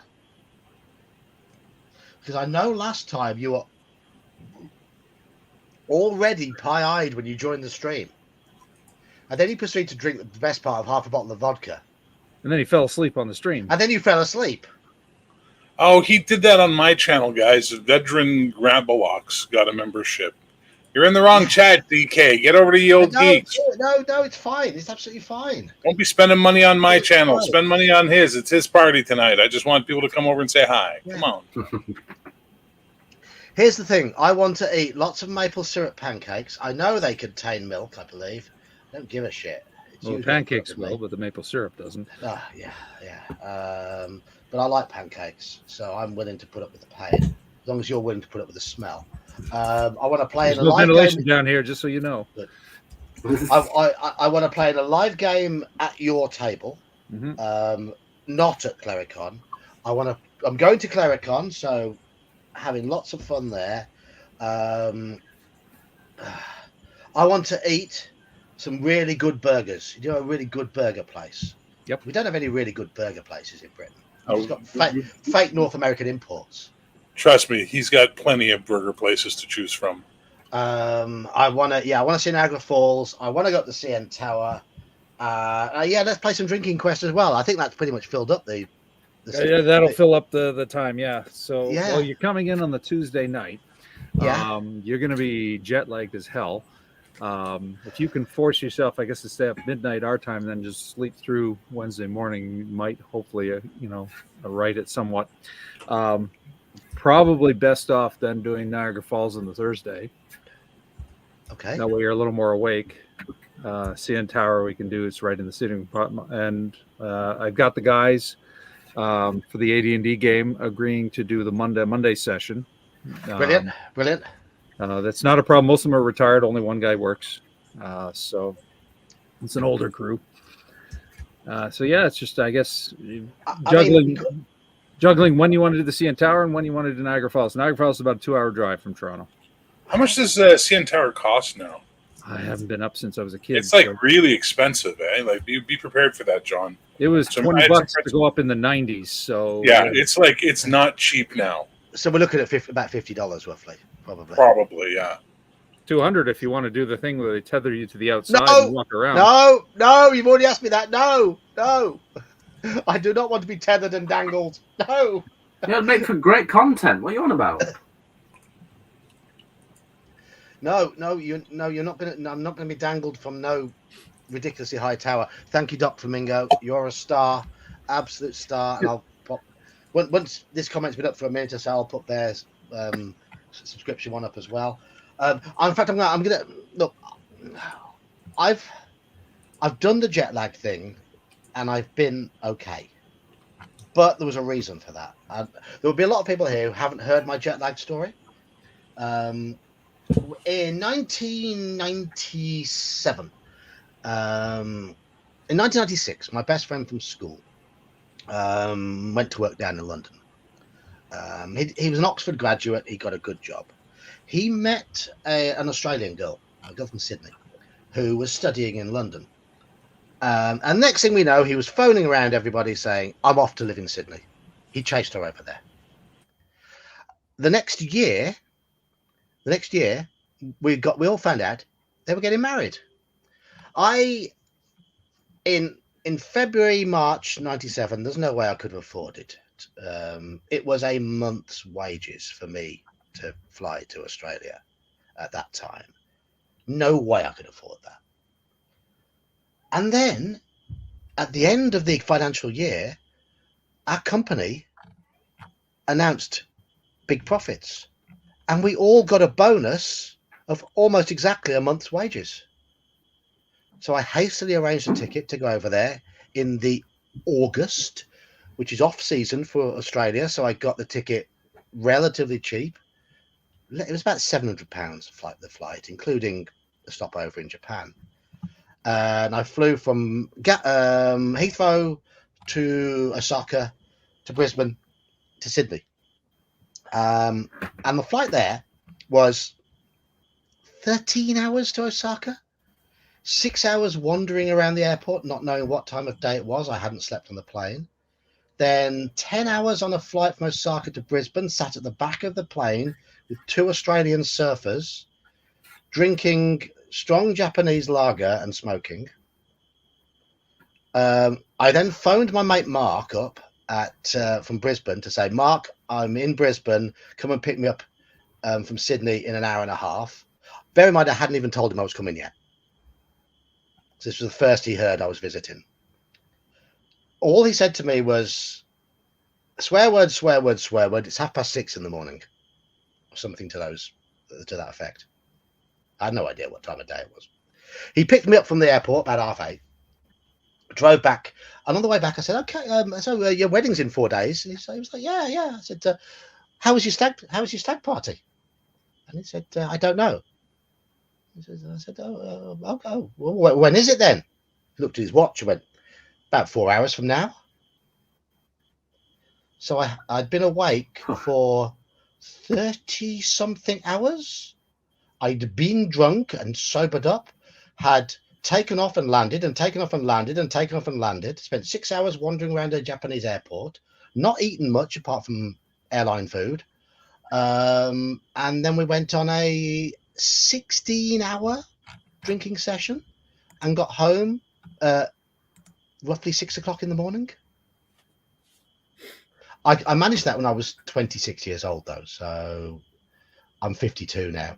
Got slightly different endurance levels. And when I went back, apparently the flight back is meant to be worse, I believe.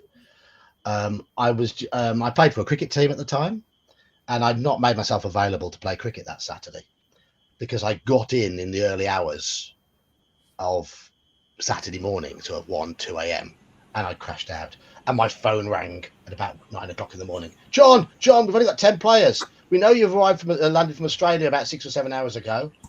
Can you play? So I turned up on about 6 hours sleep, and if a cat should come anywhere near me, there was no way that was being caught that day. No way at all. So I was seeing triple. That was tougher, and I hadn't been drunk that time. So there you go. There's the story. Well, I just looked up the chaotic neutral tower, and it's about $45-50. Yeah. So. Okay. So what's it? Someone just looked up. Andy looked up. It's $56. Time general admission plus the top. So yeah.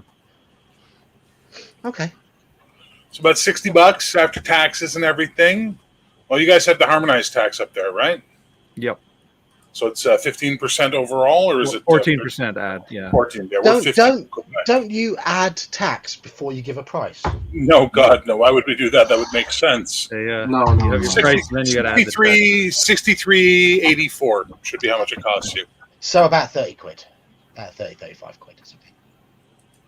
Yeah, that's fine. That's one of the few good things about the UK is that we don't have to think about the tax. Yeah, Australia too. They just put the tax in the final price. Yeah. Cheers, Bear. I wish we would fucking do that here.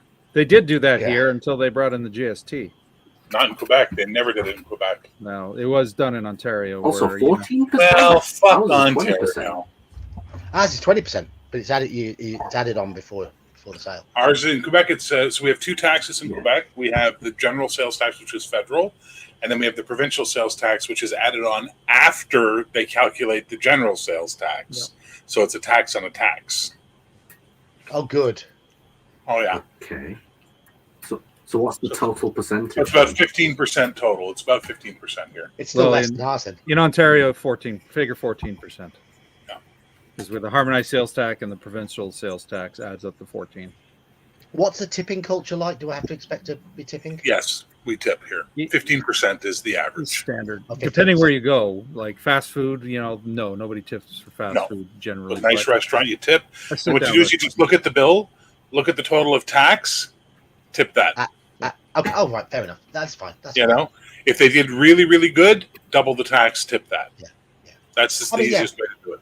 Well, I mean, we haven't got a tipping culture over here, but we do tend to. And what all we tend to do, if a meal comes to say £56, we'll just give them 60 and say, there you go. Right. Yeah. Whatever the change is. Yeah, we paid the PST, but before the GST came in, that tax was hidden. But when GST came in, they added both, right? Well, yeah, but that's the thing. We had the same thing here. We didn't have a federal tax. We just had the sales tax for the province. Right. Once GST got added, we had the two taxes being added. But in Australia and England, what they do is there's no tax. None It's at all, folded into the price. It's hidden completely. Yeah. Well, that was the big scam with GST is, GST replaced a hidden tax and it was half the amount. But what the companies did is they continued to charge Kept their prices. Yeah. And so. Yeah. Because never count on companies to lower prices ever. Ever. No. And they will always pass those savings on to you. What are you doing? No. Yeah. You just fought me for being up here, and now you're back for more.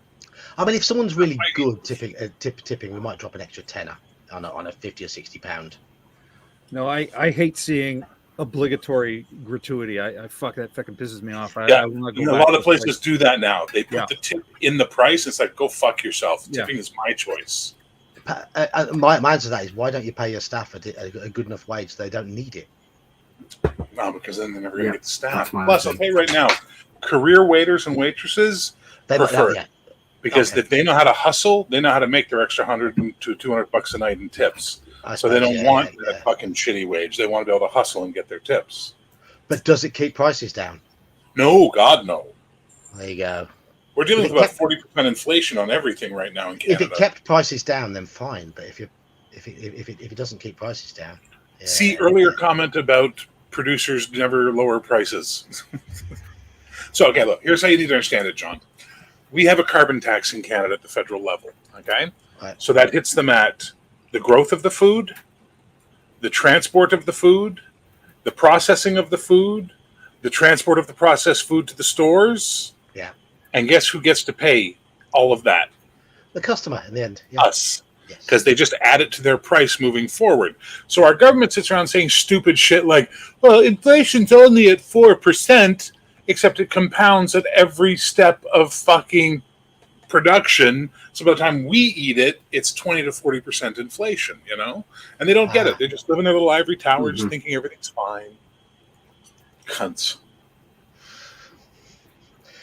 Yeah. I'm telling you, man, they're making me a revolutionary. Here, it's all knocked on in the food chain through big fuel taxes. And every time you see the fuel, the price of fuel, Yes. you just know everything else goes up. Federally, Canadian service employees who get taxes are expected to declare their taxes. Yeah, but it's not presumptive. Well, no, there is a presumptive. It's an X percent. They can either declare the exact amount or pay a presumed amount. What are bar prices and what are expected tips in bars? Well, your beer is going to cost you $6 to $10 depending where you go, and you're going to be tipping $1. $1. Okay. It's not excessive though. It's 50p. So, how big is a beer? Is it a proper pint or is it a bottle? About a pint. You get a pint or a bottle, depending. Pints tend to be a little bit less expensive unless you're going for special lagers and stuff, because it's usually just what's draft on tap. That's Depends where he takes you. Depends where he takes you. Usually the best deal is to get a pitcher if you've got a group of people rather than individuals. And Now, where are we going to go drink in for ClareCon? Is there a place near the con we can go drink? There's a pub right around the corner from the venue. I don't know what their hours are. Are they any good? I didn't go.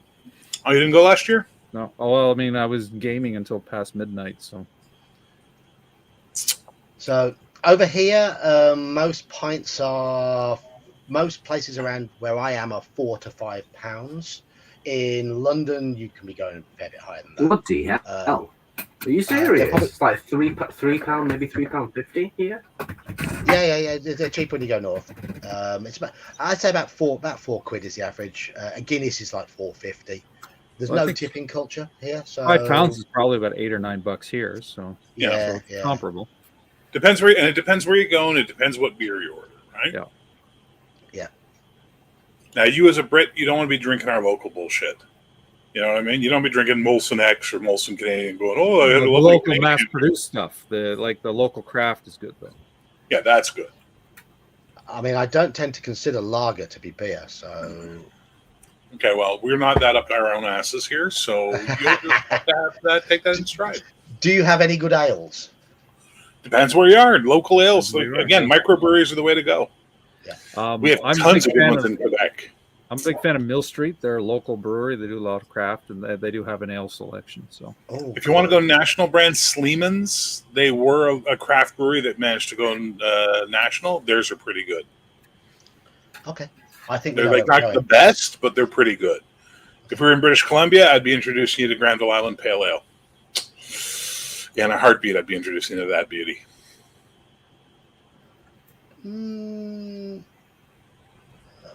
Was it? Go to the local. What's the VFW with the moose? Veterans of Foreign Wars. The Legion, what we call the Legion in Canada. Right. What $1 for 12 ounces? So that's about 3/4 of a pint. Okay. No, that's it's about. It's just over half a pint for ours. So yeah, that's really cheap still. That's really, really cheap. No. Squirrel, I'd be well up for that. Squirrel, you coming up for ClareCon? he's only about a 4-hour drive. We'll see. I think it depends on his work schedule. Depends on his work schedule. But I do like a good ale. And are your ales served room temperature or are they served chilled? Generally chilled. Warm? No, our beers are cold. Like our hearts. I don't mind a little bit of chill, but ale should not be chilled. Oh, no, the stuff out of the tap's not that cold. But if it's out of a bottle, it's definitely going to be cold. They'll keep it in a freezer. Yeah. Where can you buy weed in Ontario? At the weed store. Do you guys have weed stores in Ontario? Yep. Yeah, we have them here in Quebec, too. There are plenty of places that they're cannabis places. So I'm not into that. But I'm not anymore. Plus, when I saw the prices they charge at that shit, I'm like, fuck no. Do they still make Labatt's? Labatt is the second biggest brewer in Canada. Yeah. You got Labatt and you got Molson. Those are the two biggies. right. I can say my throat has now calmed down. I don't know if my stomach is going to shout and scream at me. I tend to find that out 30 minutes to an hour after consumption. So I'm in that phase now. So how quickly can you get to a bathroom? Well, we'll find out. But I need to get myself a drink. So I am now quite thirsty, as you can probably imagine. So I'm just going to mute myself. I recommend a pint. You've earned it. Yeah, I think I have.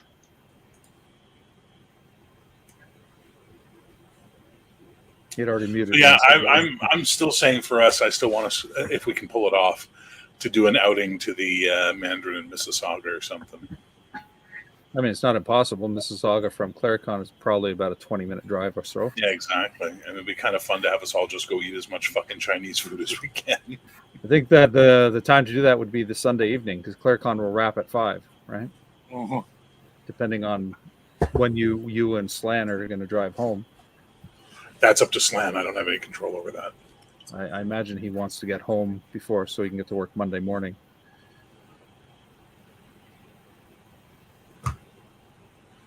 Yeah. No, we were planning to drive Sunday night, I know for sure. Okay.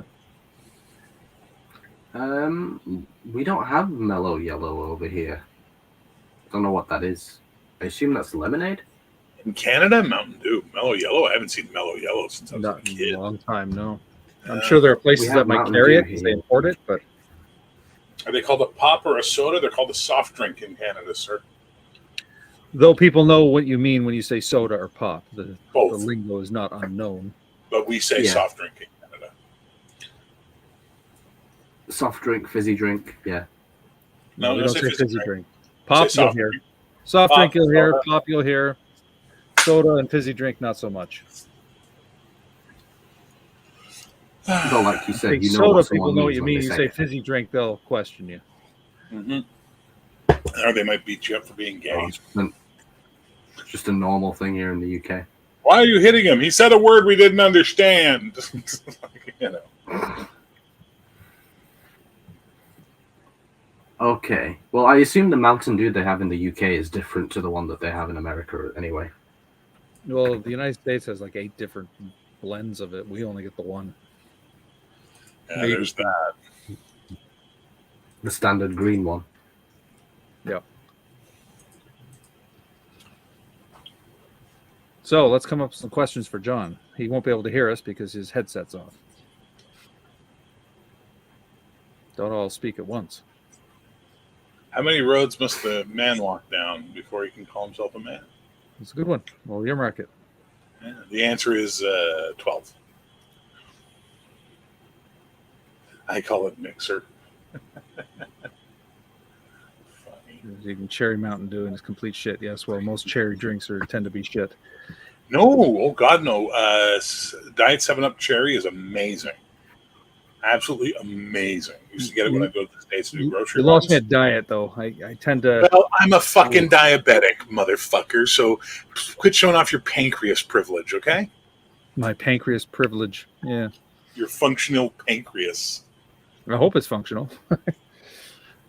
Sometimes I get some, I'll have a little too much sugar in a day and I get this like pain in my lower abdomen. It's like, oh, that's not good. Do you have to pee every minute for every hour for the next 8 hours? Sometimes. You're not diabetic. You might be pre-diabetic. Wait, I'll get that. seriously? So when you take too much sugar in your body and you're diabetic, your body automatically tries to flush it out by making you urinate. So one of the first signs that you're diabetic is, oops, I'm peeing an awful lot, aren't I? Yes, and that's a problem.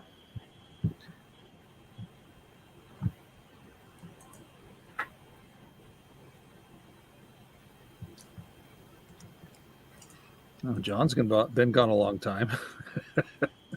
Seriously.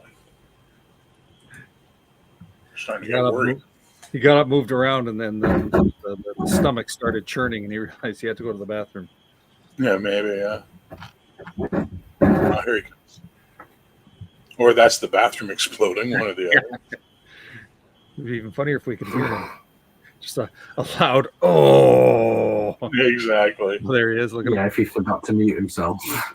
He's like a little hobbit. Look at him. There's in the hobbit. There's in the hole. I always think that. He does look like a hobbit, doesn't he? He's like the comic accurate Wolverine from Deadpool and Wolverine.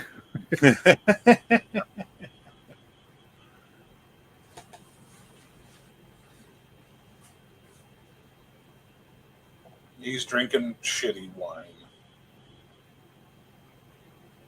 All right.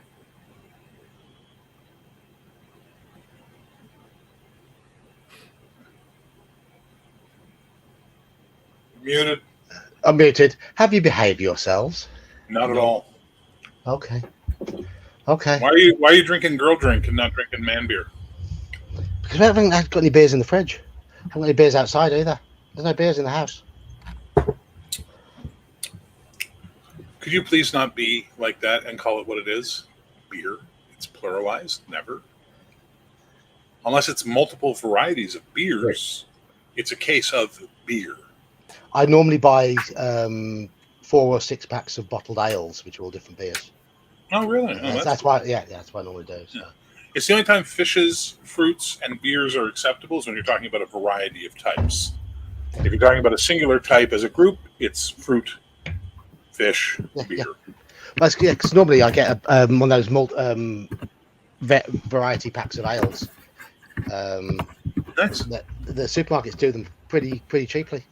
Girl Drink Drunk is one of the greatest goddamn sketches ever made in the history of the Kids in the Hall. Jesus Christ, it's just a chocolate choo-choo. Come on, man. Typical supermarket prices for those. For about £6, you get 4 500ml, which is almost a pint, bottles of a decent quality ale. All different ones. Typically £6 or £7. So That's All right, roughly. we have a trivia question for you. Okay, go on then. Go on then. How many roads must a man walk down before he can call himself a man? The answer, my friend, is blowing in the wind.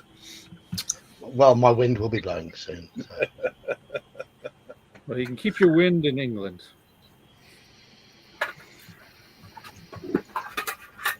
Anyway, a good quality port is not a girl drink. It is that is not a cheap port. Isn't it a fortified wine? Mm-hmm. Port? Isn't port fortified wine? It is. It is. It is 20% alcohol. So you're talking about twice the strength of a normal wine. So Nice. Yeah, that is strong. Take down my YouTube membership. Jesus Christ. You're I like an old man. You just leave the lights on. Like the blinkers saying you're going left. It doesn't matter. like port. What's wrong with liking port? I do have another bottle of something else here. Oh, I've still got a bottle of that. Takes me a long time to get through that. So I used to drink Soko and Coke. That was my drink. Soko and Coke. But I haven't got any ice for Southern Comfort, unfortunately. I like it neat over ice. So. Well. Right, questions. Let's throw some more questions. Let's have a question stream. I'm trying to think. You think up some more questions. Keep chatting away. Why don't you quizmaster us some shit?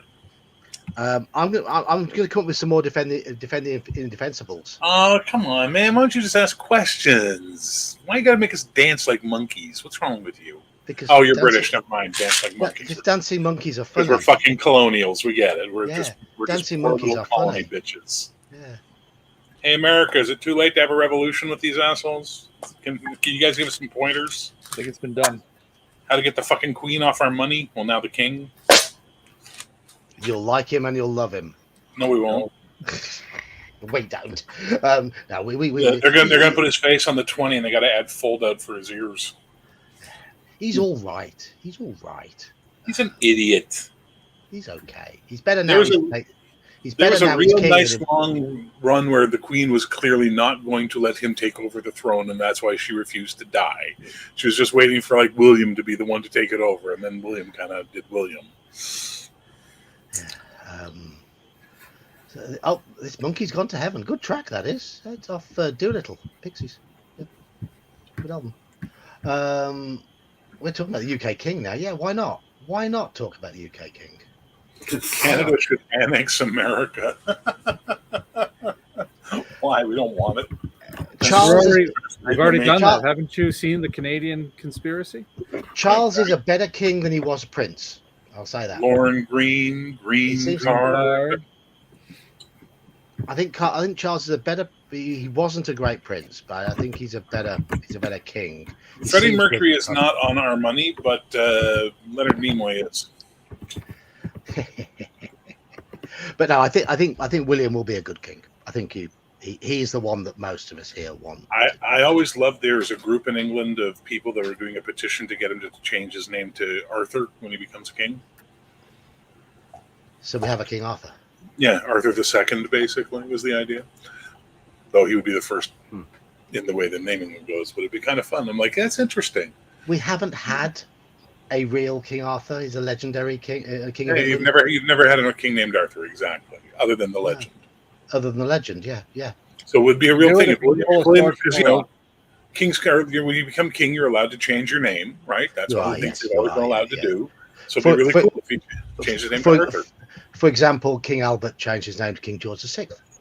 Yeah, there you go. Yeah. He should have been King Albert. William will be William the Fifth. Well, if William goes down to a lake and a sword, the lady throws him a sword, then you'll know he's changing his name. Yes. Polite question pursuant to D&D replacements. Video Bear. Okay. First of all, Sean, strange women lying in ponds distributing Swords is no basis for a system of government, sir. I'm starting to think it's a better option than what we've been presented. Oh my God. No, fucking Mr. Max putting this in my head, which is humanity defaults to monarchy as the best form of government, and I'm having a hard time proving him wrong.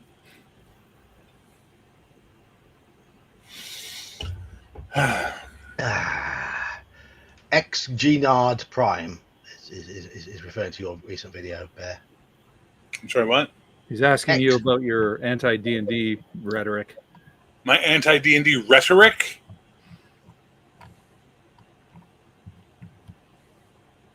Oh, thank you. I'm glad you liked the video. My pet peeve with D&D is the evolution of class. Needs some flexibility as well as systems on skill sets. All the major non-D&D concepts. Is there a real evolved class better system you can plug? No, there isn't. Classes suck. Classes are just fine. Ignore the man above me. I will say ignore the 1E apologist below me. I will say I'm not an apologist. I'm an enthusiast. And I will admit something now. Oh. My YouTube feed at work today auto fed over to a Bob the World Builder video that he did today. Oh, really? Yes. And I found it quite amusing because he spent 10 to 15 minutes basically telling people not to buy the new D&D Player's Handbook. Really? He did it in a very logical manner. 300 pages of character creation. 300 pages of character creation, yes. He says you get two games here. One game in the first 25 pages, and the other 300 pages are another game, character creation, that most people will never use. Interesting. There's too many options. I've still not been graced with a copy of the PDF that went out for review, so I have no idea, and I will not buy the book. Nope. Watsy needs to die. Apparently there's going to be a free PDF version of it, slightly cut down next year. And he says, so you don't need the book. I mean, there's so much stuff in the book you don't need. You're going to be able to play it for free with the PDF that's coming out. Just wait. So there you go. He's not going to get invited back. No.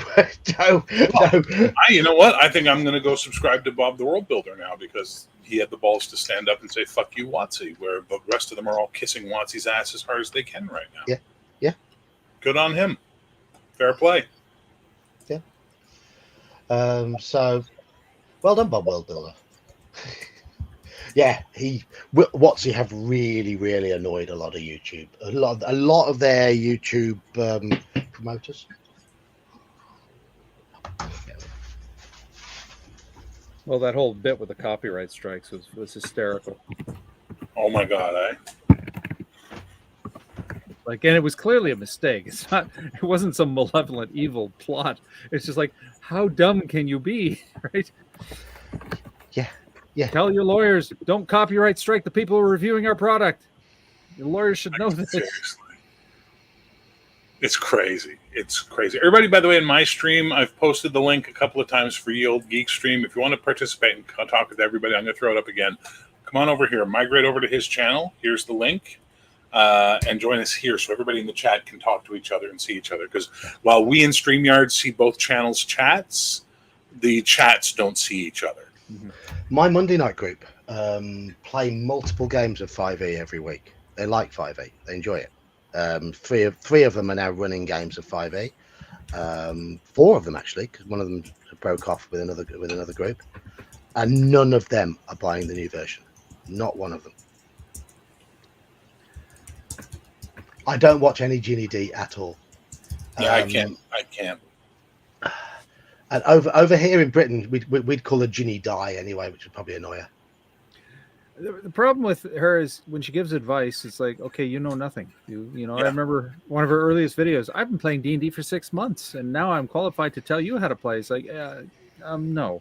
But I like her other stuff. I like her like comedic videos. You know, some of her songs are funny, things like that. I listened to her advice. I had to shut off when she started talking about how random encounters were boring and you should perfectly script everything. I'm like, no. I mean, this is true as well. He did also recommend waiting for the cheaper box set. He says the box sets are better than the big books. I agree. He's not wrong. They're much better value for money. Much better value for money. You get a complete game and you get an adventure. There you go. Half the price. I'm done buying role playing. So I won't buy any new games. I mean, I've got the games I play. The exception of I bought Bears Heroic. To I did. support. Thank you very much. Thank you very I much. did. Thank you very much. Thank you very much. Iman. Yes. Did you back it, Iman? What? Heroic. What the fuck are you doing in the dark? Are you just talking to spirits over there? What's going on? No. No, I'm not listening. That's for sure. No. Hey, I am listening. Sort of. That's right. Saxius did pay for Yeah. Heroic for Iman. Yeah, you know what? I can pay you back now, Saxius. I have a little. No, become a Patreon member instead. That'll pay everything back. Okay. If Sean made a puppet, yeah. What? If Sean made a puppet-centric game, yeah. I would. If Sean made an AD&D version that was all puppets, it was, really, I'd back it. You have to show up at the table with a puppet. And that's your character. Yeah. No, I'd do it. I have no plans to buy any other games. Thank you, Mency. But I have plans to buy material for games. Right, supplements. Yeah. That's one thing. Yeah. But I'm not going to go hog on. For example, 7E Gaslight Cthulhu is coming out very soon. Okay, allow me to just wave my arm like this and go. I want fantasy. I've got choices. I want sci-fi. I've got choices. I want superheroes. I've got choices. I want anything else. I've got generic choices I can use. Behold my stuff. Behold all my stuff. What the fuck do I need to buy anymore? I'm just collecting shit now. Mine's over there, slightly buried by all the stuff I'm sorting out in the loft. Anybody want to buy any Sky Electric cars? They're going up on eBay. Nice. And the money will be spent on gaming. The only thing I'm considering looking at, but I don't think I should splurge, is there's somebody in Montreal who's got a box set of Master Rules. How much? $200. Yeah, exactly. If I had won the tournament this past weekend, I probably would have splurged. But now it's like no. And I don't even want the books. I just want the box. No shit, eh? Hello, Mondo Hand. Oh, we. Hey, Oscar! It's the accounting DM himself. It is indeed. Children of all ages, lock up your daughters and check your bank accounts. The Dane is here. I'm here to do an audit. Hope you all have your bank statements ready. It's a bit late for you, Saxius. I'm on holiday. Oh, enjoy. Yeah, it's my second holiday of the year, so. Wow. Make the most of it. You've earned it, because from what I've heard of your job, you've earned it. Oh, no, I've quit my job. Oh, you've quit your job? Yeah. Well done, sir. Congratulations to you. Do you have something else lined up? Yeah. No, I'm not doing this without having something lined up. Yeah. Well, yeah, no, I'm done. That's something we can have in the after show, but yeah. Cool. Oh, well done you, because they took the piss, and I'm going to raise a glass to new opportunities. Got my iron brute. All right. Well, what are we talking about? We're talking about what, like systems that we want to. Cheers to you, Sax. Thank you. We're talking about what the hell we like. So it's an hour. Hey, I have a question for you, Sax. I told you were going to like this week's offering on the Patreon. How have you been liking it so far this week? I'm enjoying it. Yes. Specifically, the Skull Asgard stuff is what I'm curious to see what you like. No, definitely. The Valkyrie immediately caught my eye because I am such a nerd for that. Let me get out the recent one that you put out, the skeleton cyber guy. I forgot what he's Cybergeist. That's the one. Cybergeist. He caught my eyes very much because I am loving that. The whole layout.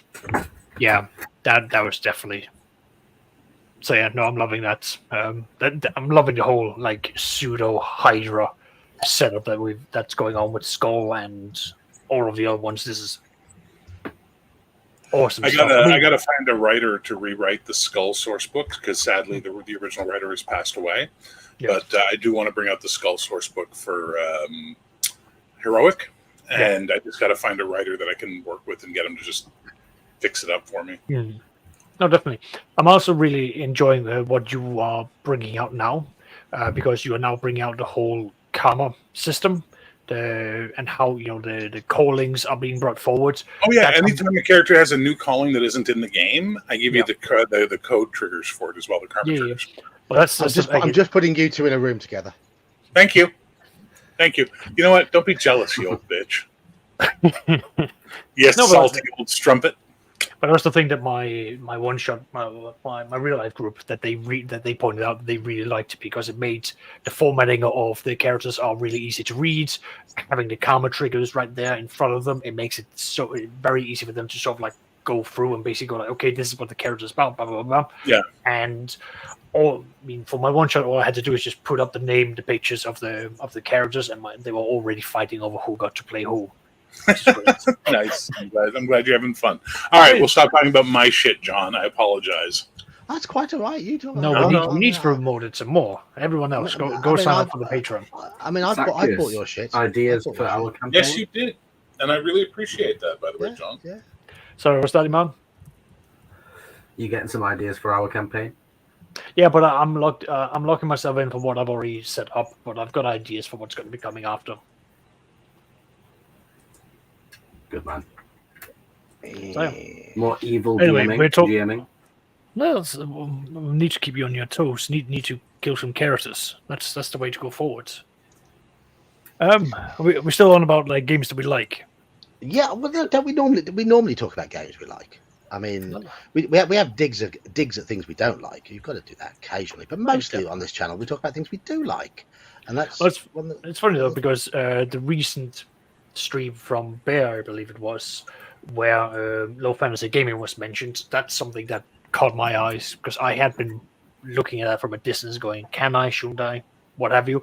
But I've come across that there is a rule in low fantasy gaming that I'm really liking, so I'm gonna save up for getting a copy of it. Effectively, when your character goes down, rather than having a roll versus death or going down into the negatives, you're just down until someone comes and picks you up, and then you have to roll a con save, so equal to or less than your con. If you pass, you get back up, but you've then taken some form of like damage to your character, a scarring, a limb, or something else that you roll on a table for. If you fail your con, you're dead. Just to make it that much, make Constitution that much more important for your characters. So I'm liking that, ways of your characters to develop character, every time that they go down, every time that they take a hit.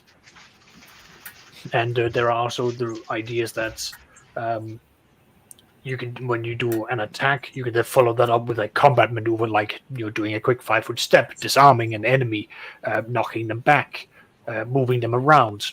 These sort of things, so that combat becomes less static and more, you move in and you think people move around, you do multiple actions. And everyone, including the spellcasters, are able to fight at least somewhat competently. You have to excuse me, a piece of my chair has just fallen off. I do apologise. That's all right. I am just putting the piece of chair back on. Outside of that, I'm also trying to read up on Handmaster, so that I can finally sit down and figure out how I can make Farming Simulator the role-playing game. Oh, they're all piling in now. Hello, Elfmate. How are you doing? Hey, man. All right. Just got out of a meeting, so I figured I'd hop on. Well, It's a celebration stream. There's room for everybody. I just need to let you know that my lips are still burning. So I just thought I'd... Well, you're the one who chose that insane challenge, so... I've done it before. It's twice I've done it now. It's getting a bit monotonous. Fucking Muppet. I stepped on a bee before. I don't recommend trying it again. That is quite sensible advice. It's quite sensible. Just putting my pots of fire back in their bag. Come on, you need to get like a candle or a lantern or something you can put front of you, so at least we get like a nice orange glow on you, and not just like, is that a ghost? What's going on over there? Nice. Just stay on theme. Get yourself a nice like oil lamp that hangs from a Lava lamp. He's a Oil frame lamp. from a horror movie where he's the monster lurking in the shadows.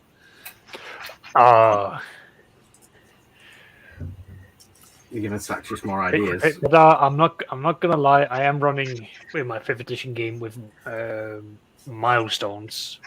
I do like milestones when the system permits for it. Otherwise, I'll keep your opinion to yourself, John. I agree with Saxus. Everything has its place, right? Yeah. You know, and that's well and good. But it's like 5e. 5e is okay. 5e is a fine game, but it's all the expansion options that really tank it. Mhm. I love some of the publications Wizards did before they, went completely bollocks. And there's some module upgrades that I like. I really like their Ghosts of Saltmarsh book. I thought it was really well done. I like some of the adventures they produced. I'm running my 5e group through Lost Mine of Phandelver, which I have to say is probably a top tier module across many editions. It's really well done. The mini campaign that's in the starter set that they did was pretty good too. Oh, the Ice Peak, the Dragon Ice of Ice Fire. Peak. Yeah. The essential, Right. There's something I put Iman, Sean, and Bear through when they first joined the stream. I think both Oscar and Elfbait should do a Defend the Indefensible. Well, if we're going to do it, let's all do it. But I will say this before we go any further. I ran Lost Mine of Phandelver. The goblins killed them at the first ambush. the goblins kill so many people. It was one of the big things that people ranted about when it came to that module. They're like, "Oh, this is really poorly written." Because that first encounter, I'm like, "No." My most recent game, where they just completed chapter 3 and they rescued the dwarf. They went the long way through Cragmaw Castle and fought everything, whereas they could have gone the short route and not fought anything, gone right in, but they fought everything. So the goblins and hobgoblins had fortified. So, and they were beaten and raw, like they couldn't survive another fight. But the sorcerer cast Charm Person on he surreptitiously cast Charm Person on the bugbear, and it all worked. So they persuaded him to, here's some money, we'll pay a ransom for the dwarf, and he's like, okay. Yeah, but this is the thing. This is why I have always used Lost Mines of Phandelver as reason number one why 5th edition is not the superhero game everyone claims it is. It's like, no, you can kill the starting characters in the first fucking ambush. I think they got like 6 hit points, 10 hit points, and they're getting hit by goblin arrows that do like 8 points. The reason Lost Mine worked was because they were trying to go back to that sort of style of play where there was threat, and so the adventure reflects that. Later adventures and later scenarios, and of course power-ups from all the expansions. That's where it gets out of control. That's where it gets out of hand. The problem also with those big giant campaign books is that they only keep you in the campaign. Phandelver's a little shorter, right? So you can play it sandbox style, and I've done my thing. Like they're based in Phandelver, and they went north and found the Sunless Citadel, right, which is a completely separate module. Just inserted in. And it's a sandbox. It's got about 30 hours of gameplay in it anyway, which is not bad at all. In fact, it's just about right to get. Add Icefire, you've got that much more in the same setting. Yeah. That's why it's good. I'm a big fan of the Sunless Citadel, except I always do, whenever I run Sunless Citadel, there's one thing I do. The door from the main entry that leads into where all the kobolds and goblins are fighting, that fucker's blocked. That whole part of the adventure, we're not fucking doing. There'll be underneath the crypt at the end on the other path, there'll be an entry down that brings you to that lower level, because I find that fucking goblin kobold shit so, like, fucking Sunless Citadel is a dark, gothic adventure, except for that comedy bullshit in the middle with the goblins and the kobolds having a war. It's like, I hate somebody's buzzing. Somebody's buzzing.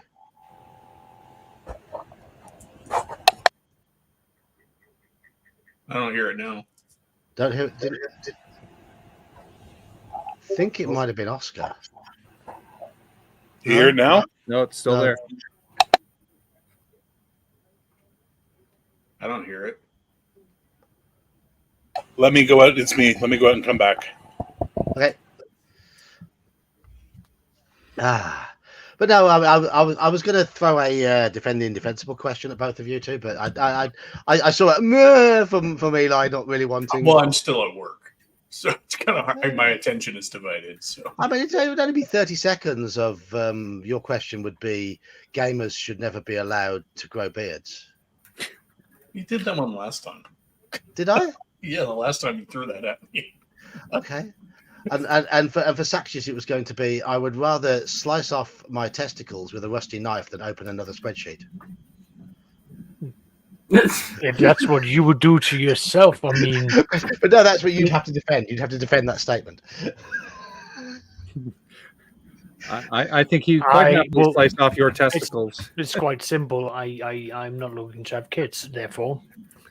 What's the argument here? Okay, there we go. No, that's a joke, but no. Just you don't need Excel for your D&D games. At the end of the day, it's just that I use it for my own sanity because I run games in a way where I need to keep track of it. I run very detailed games, as as Iman will be able to attest for. I keep it detailed at the very least. Oh, hell yeah. Yeah. Oh, I yeah. love Yeah.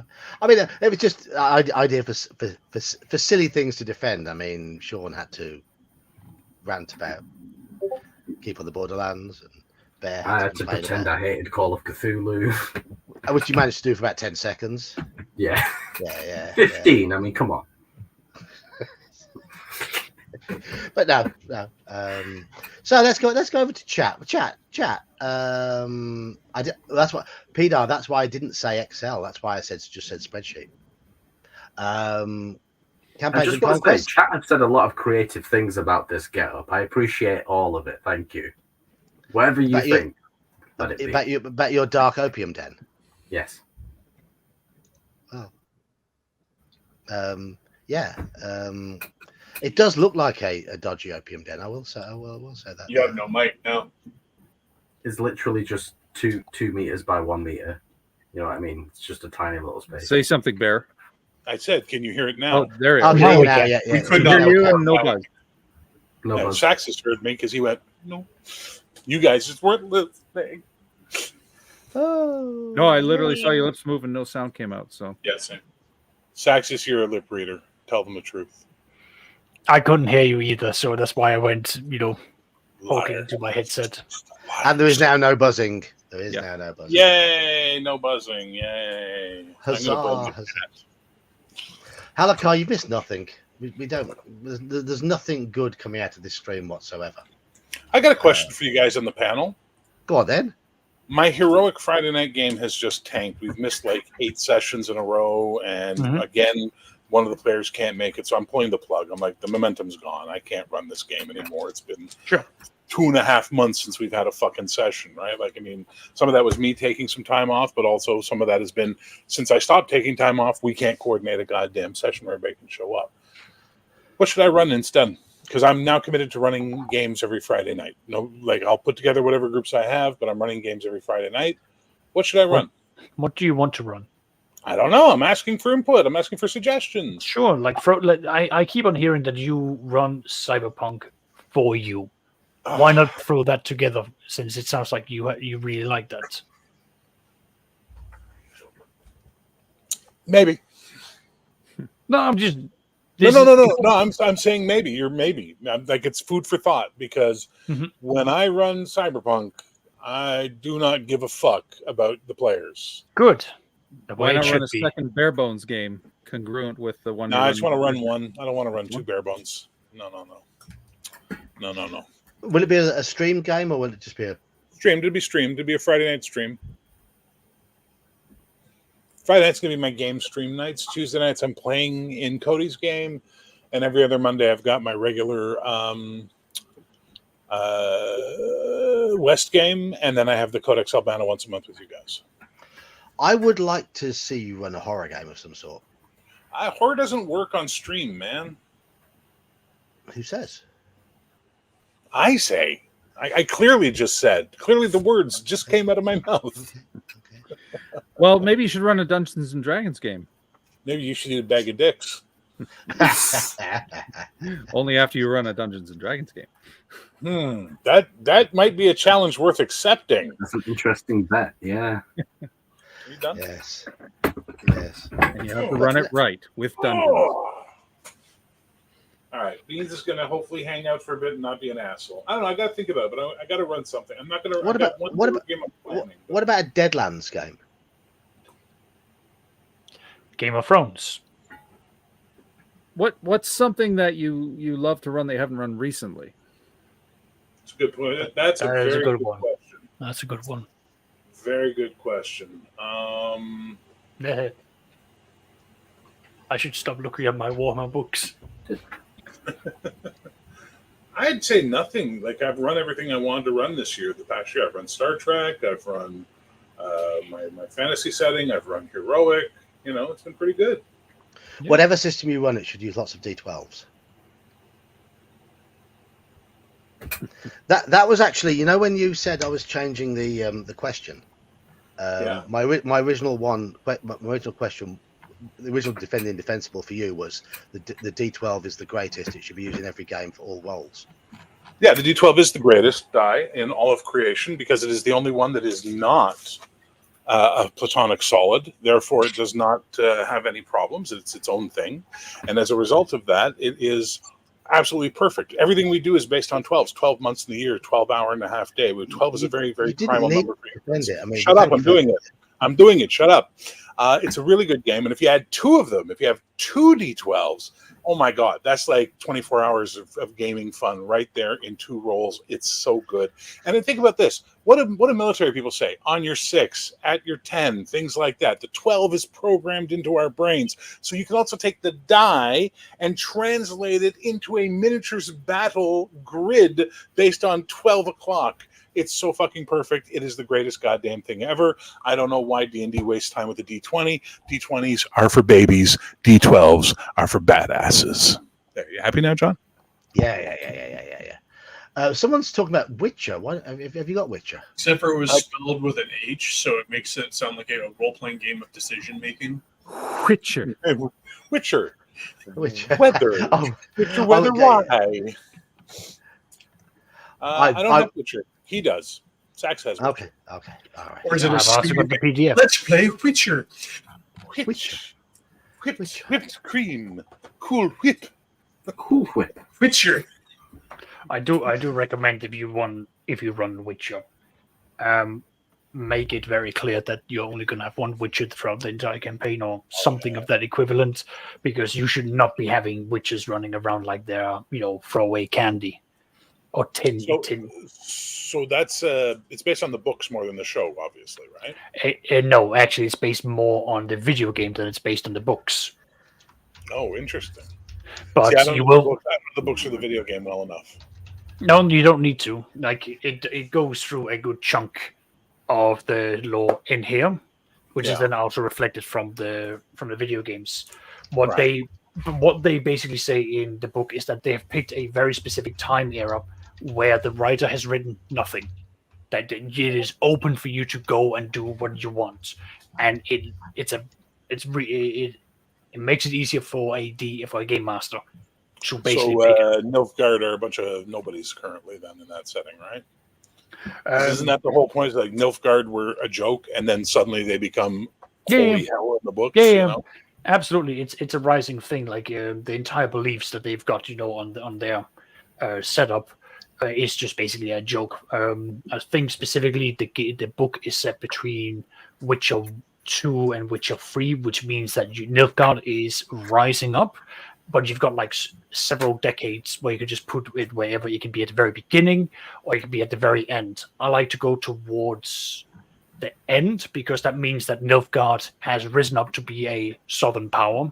They are a threat to the north, and they are in the middle of invading Temeria, which means that if you pick, I usually throw my players into Temeria because that means that there's going to be a lot of monsters. There is going to be a lot of social conflict because you're seeing a society collapsing, and you've got an invading force from the south, meaning you don't want to go south, and everyone's running up. You've got war bands from the south coming up to do attacks, and you've got Radovid in the north trying to do consolidation, and a whole bunch of other political shenanigery that will keep the players occupied. That's my favorite setting to go in. I think it's the D10 that's not the platonic solid. Yeah, it's the D8. Oh no, it's the D10. You're right. It's Third, D10. D10. Yeah, Yeah, D10. Sides are Sorry. irregular. Right. Yeah. Okay. Whatever. My argument was still good. Campaigns and conquests. I want to know if you've got any advice with a Greyhawk campaign. Go. What do you need specifics on? Because that's a pretty wide open question. It is. Go Excel sheet. Go pre-Greyhawk Wars. Yeah, ignore the Greyhawk Wars, or go post-Greyhawk Wars and don't use what they did. Add 10 years of war and make it really a different place. Yeah. I'm just going to show off what I found in my attic the other day. It's Greyhawk, so you got a pretty open yeah. playground. Use that era. In fact, use that book. I haven't got the other book anymore. I couldn't find that. Those two books are absolutely magnificent for just giving you ideas. It's very, very bare bones. So set it in the west of Greyhawk, somewhere around Jeff or Valuna, somewhere in that sort of area. Yeah, down the Sheldamar Valley. That area, yeah, that'd be a good idea. Yeah, that's the best place to play for sure. And lean into the fact the good thing about the West is you've got the Gnomish region, Ulek, you've got Selene, the elves, all sort of compressed into one area where you've got conflict between non-evil races, but that don't necessarily mingle, which gives you interesting side plots and allies you can make, or people you could annoy. Lots of politicking going on around there. So I would certainly Campaign in West, it's not so much that the people don't want a war, it's that the Greyhawk Wars was ill handled. Really badly handled. Yeah, because they were trying to make it like World War II, which is my biggest piece of bugaboo on it. And it's like, okay, you expect me to believe that a massive continent scale war that changed the entire face of everything happened in 4 years at a medieval level? In a medieval level, insane. No, it would have taken to cross that thing would have taken a year. You know what I mean? Jesus Christ! It's like they forgot winter was in existence. You know, like well, they have wizards. They're just keeping everybody. Yeah, exactly. The Circle of Seven did everything. Sax has his hand up. My God, he's so polite. Well, I just want to point out, if you want to look at like the European history, you've got the 30-year war, the 100-year war. You want to go into, some of the more winter periods. You just look how long some of the battles against just like Sweden and Russia took when they were fighting each other. Look, it's been some of the combats between Denmark and Sweden would be over the course of 5 to 10 years. Just to resolve because of the on and off problems that you would have. Not to mention that you're not always pushing onwards. But like a medieval world war like that. Hang on, that should be a different map than the box set, and it's a sandbox. Well, then how the fuck can we help you? We don't know what you're doing. One thing I will say, if you want to get the feel of Greyhawk, is Gygax used some very obvious influences when creating the various kingdoms. If you look at Perrenland, for example, it is Switzerland. Everything about it is medieval Swiss. It's divided into cantons. It's a mountainous region that tries to stay neutral, that is between other areas that are potentially at war. If you look at the Archclericy of Valuna, it is the Holy Roman Empire. Simple as that. It's, if you look at, is it Ket? I think it's Ket. It's the Ottoman Empire. Yes. Even the heraldry for these regions resembles the heraldry from the Middle Ages. I mean, I'm sure Ket looks like the Turkish sort of Ottoman sort of flag almost. Is the heraldry? Is this the book that's got it? It is. Let me have a little look. Where's Ket? But so continuing on, like if you are wanting to run, let's say, like a large scale conflict, I would honestly recommend reading the Worlds Without Numbers, Stars Without Numbers system, because they have the DM turn, which would then allow you to say, a month has passed, here are all the other major events that's been taking place, so you can roll that out and have a number of conflicts take place without you needing to go into the nitty gritty deal. Because it simplifies it significantly, and it's basically just a D10 plus whatever modifiers or whatever troops you've got going, and Or pick up the Against the Giants series and run that, because that's all set in the Sheldamar Valley, Steric, I think it is, or Geoff. Yeah. Sorry, Jeff. Jeff. Yeah. I call it Geoff because it sounds way more fantasy than Jeff. Yeah, Jeff was a guy in my gaming group. We're not going to have a king name. The Grand Duchy of Geoff or Geoff or Geoff sounds way better than the Duchy of Jeff. Hi, I'm Jeff. This is my duchy. I'm the Duke. I think the Jarldom of Saxius sounds quite good, though. What's next? I think the Jarldom of Sax sounds better. The Grand Duchy of Bob. Hey, we're off to the county of Steve. Let's go. So campaigns and conquests. Yeah, I mean, the setting is very, very bare bones. Very, very bare bones, but it's supposed to be.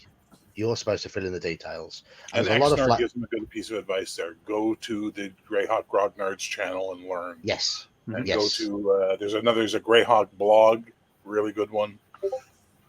There's stuff out there, baby. Yes, there is tons, and use it and abuse it. Yeah, these people are people who love and have studied Greyhawk over the years, and they know what they're talking about. Geoff, then, Geoff. So, Geoff, Yes. yes. Steel. Yes. So Hello, George Egorog.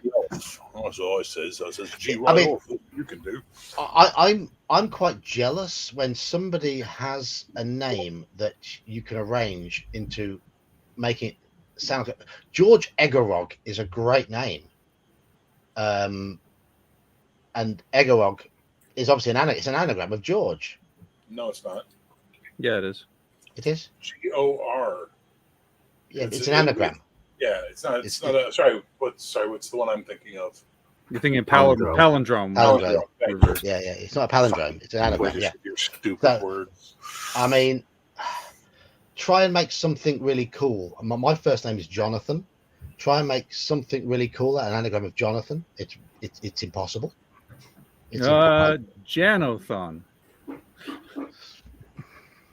Thonjo. Thonajo. Thonjoa. Came from the wilds of Thonjoa. Jonathan has one O and two A's. Shut the fuck up. We're making new words. Well, fun fact, mother-in-law is an anagram of woman Hitler.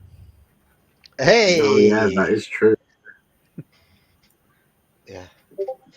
I mean, there've been some great. There've been some great anagrams over history. I remember there was a naturalist called Sir Peter Scott who gave the Loch Ness Monster a Latin name, and then it was pointed out that Latin name was actually an anagram of Monster Hoax by Sir Peter S. Nice. So, yeah, that's quality. Yeah, Jon. That's why I'm a John. Jon. Yeah, there's no H between the O and the H. There's no H between the O and the N. John's name rearranges to spell toilet. Hey. Egorog, Regeo, Gorig, Ogega, or Ogeja. G, you can never know whether it's a soft G or a hard G. We're not going to talk about hard G's on this channel anyway. But Egorog, Regeo, Regio. Fantastic spells. You might summon something. Gorig, Ogeg. I don't matter. I'm not overly precious about the spelling of my name. I'm using people spelling all over the place. I mean, at school, none of the teachers could spell Jonathan. There's always an extra H or an O instead of an A, and it's like, stop it. You're supposed to be able to teach me how to write, and you can't even spell my bloody name. And my name is spelled in the traditional biblical way, and you can't spell it. So. Jothan. That's all right, actually. Jothan. It didn't an apostrophe in there. Jothan. Jothan. Fanayon. Yeah. Ah, NJ Not. Why do you hate New Jersey?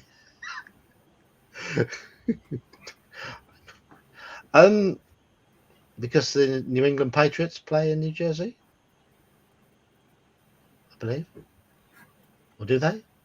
No, I don't know. But no, they don't. They play Massachusetts. Oh, Mark Hawkman's got the sickest one there. What's that? Thanojan. Thanojan. Yeah, that's all right. And Jothar. Okay, we're coming up with some good ones now. Coming up with some good ones. So, everyone's just chilling now. We're 30 minutes from the end of this. Anybody got any questions? Go on, chat. Any questions? Get this cat off my chest. That's the question I have. I've got one. How are you feeling? How am I feeling? My stomach is a little bit, but I'm all right.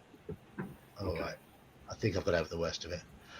So you have some esteemed people. On chat. You have Bear, who has just published, or in the process of publishing, Heroic, his own game. You have Elfbait, who is running a live by the sword game on a Monday night using OS. Pardon me, that's my stomach playing. Using OSE, and he is an artist of note, I would say. You are. Who's note? I'm not sure, but certainly a note somewhere. You're an artist of Death Note. That note may say, "Get the fuck out of here," but you've done some decent stuff. You have Saxius, who is officially a new saving throw in RPG in the RPG world. There is now a save versus Saxius. There is no DM more evil. There is Mage, who has built his entire online existence around shoving his hand up puppets' poo pipes. And then there's Iman, who is a world-renowned expert on the quality of the herb in Lancashire. And doing a Unabomber cosplay, so it's working out really well for him. So there you go. There is a save versus Saxius. It's just very difficult, and it doesn't come down quite as easy as other ones do. Yeah.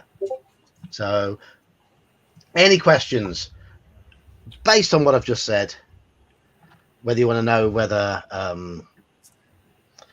Melissa Gandaldor wipes. His butt's made of foam, so no. Dave Mills says, "Damn, how do you get in a Saxius game?" You just ask him very nicely. He then sneers at you and tells you you're stupid. But yeah, you'll get in. The problem is, though, Do you want that? Are you sure you want that? Well, I generally just cram projects into my free time because I'm a workaholic by nature. So the few times when I do have time, I throw it into either Bears, John's, or whichever Discord I've got to open up. Basically, I'm running a game now. Get in, well, if you want to. Only Saxius can answer that. I probably fill out a spreadsheet to get your bonuses to say, well, yeah, no, that is correct. Jason is hitting it on the money because it is, as Iman would know, if you can give me a very detailed answer, then I am much more lenient. Saxius, shall we talk about goblins? Fuck off. You know what? One day I am actually going to be running Shadow of the Demon Lord again in your Discord. I will drag you back into that so I can give you a proper experience of what it is, and I will murder you in the most excruciating ways I can possibly make up in that game, and it is very creative. Can I play Pustule again? You can play him again. I'm fine with that. I will allow you to be the one. I will allow you to be the one goblin. The rest of them can play the game properly, and I will drag you through the dirt, and I'll get you murdered every single way. Good. Look forward to it. Yes. As long as we can torment you again. Oh, look, Sax is giving the old school Call of Cthulhu pitch. I'm going to kill your character. I You're mean, gonna like it. To be honest, I deserve it. Gingerbeard deserves it. General Nut deserves it. As long as we Think how can long reunite this in the has game. been brewing. What beast have you yes. created? What do you deserve? I deserve the torment that I got from John, Gingerbeard, and Are we General talking about Nut. those fucking goblins again? Yes. Jeez, Christy, get a new story, boys. I know. That's why I'm threatening that I'm just going to start running Shell the Demon Lord again. He can have the one goblin that the party can have. I'll just put them through the ringers and give them a real experience of what it's like. As I said, one of the spells has your intestines just blow up. So, yeah, Goblin will enjoy that. It's food for the other goblins. that's Do I fine. You're detect a bit dead. of malice there, Saxius? No, there is overt malice. There's outright hatred at this point. Can General Nut be hairy again with his chicken on No, his head? I said With his there is single- with one his single goblin. hair? There is one goblin. The rest of and- you can figure the And rest out. Gingerbeard can be the parrot. I will or the crucify pheasant. the lot of you. I will dip the automaton into salty water so he just rusts and becomes stuck in there like a statue. Right, Anyone with everybody Fey roll a save ancestry will versus be Saxius. entombed in an iron cask and left to just die in that. Good. Look forward to it. And I'll have you crucified upside down. Thursday nights are free on the schedule. Get it done. All right, let me get into my new job. I'll free up my So Thursdays. angry. I'll go. Oh yes, I am. It's round 2 is around the corner now.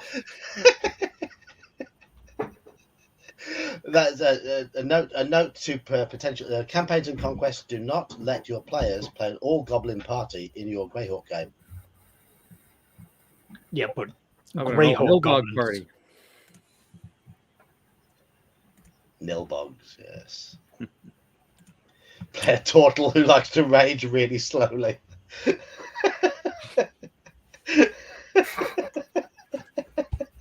That is funny.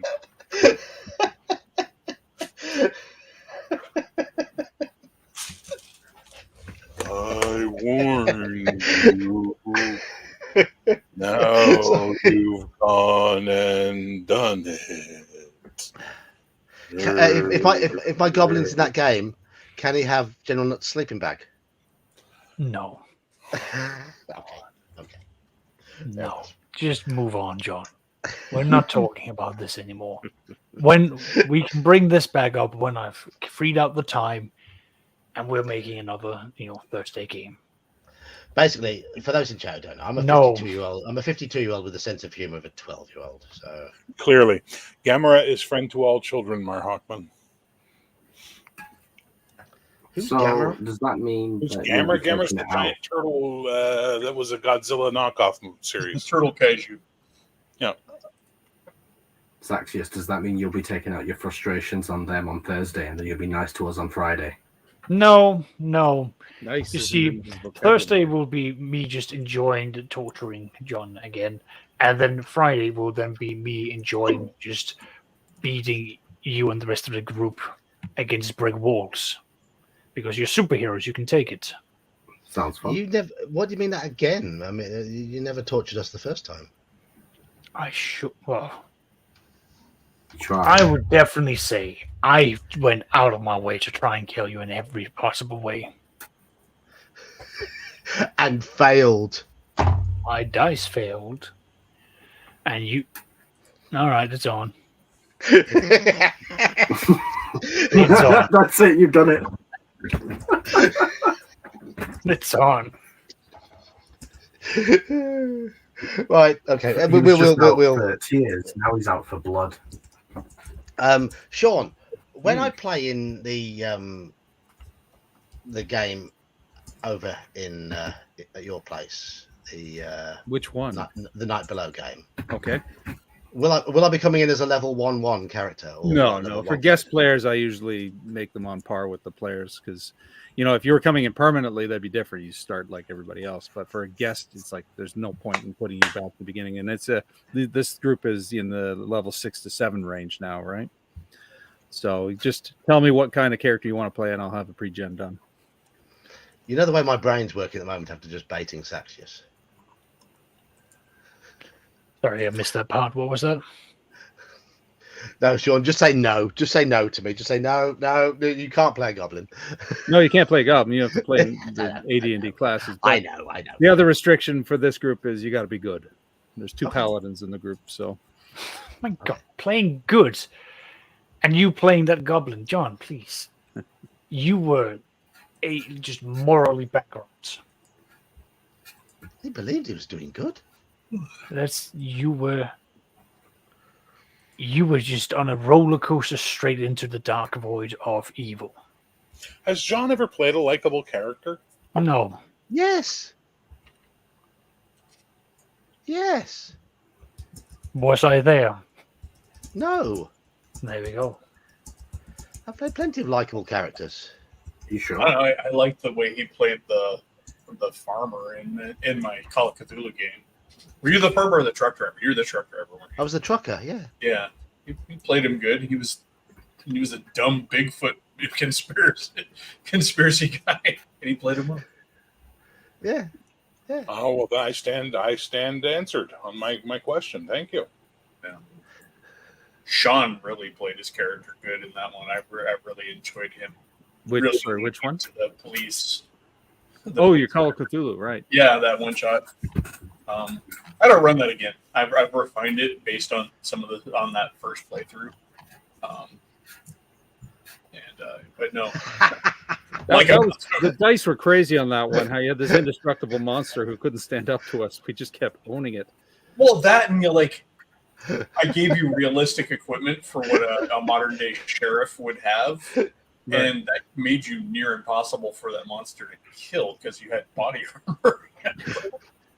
Pedo Ruane's on form tonight. Last time an Englishman made a Dane this annoyed, you ended up with Lindisfarne. And Dane Gelt. Saxius is plotting your destruction, Well, My trucker in that game wasn't an unlikable character. He was just he'd got a very low intelligence. Yeah. So I played him as an unintelligent guy, but he was a decent sort. He was just misguided. Yeah.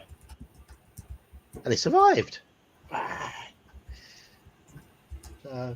Yeah, I do like playing idiots in role playing games. I will admit that. I love playing idiots. I love having a very low intelligence or wisdom and leaning into it. I hadn't noticed. Devere is such a man of the world. Yeah, I enjoy playing idiots. Yeah, I'm sorry. Yeah, Devere is so open-minded. He is. He's so open to differences in the world. You know what I really like about Devere a lot is his cultural flexibility. That I think is the best standing out trait that he has. Travels the world to immerse himself in the thoughts and opinions of others. Just to Which tell is them how why wrong he's they are. Exactly, which is why he's a merchant. He can travel around and be introduced to new people, acquire new textiles, and tell them why their textiles are inferior. No, he's cloistered, horribly cloistered. You know, of all the things we did, my favorite one ever was the dressing down you got from the Knight Commander at the fair. Oh yeah, Yeah, that was good. That was really good. That was really, really good. Was that the walrus? Yes, the walrus. That was perfectly timed. It was perfectly timed. Campaigns and Conquest wants to know if there's any anthologies of the fiction of Greyhawk novels. I don't know. I haven't read any of them. Yeah, sorry, man. Generally speaking, I don't read the fiction of D&D. The other thing too is I think it's pretty safe to say that the fiction of the Greyhawk setting is far removed from the original campaign setting itself, because it came out pretty late compared to the original setting, so I don't know what all they're going to do for you there. We'll go around the table for this question. Starting with Bear. Why? Why starting with Bear?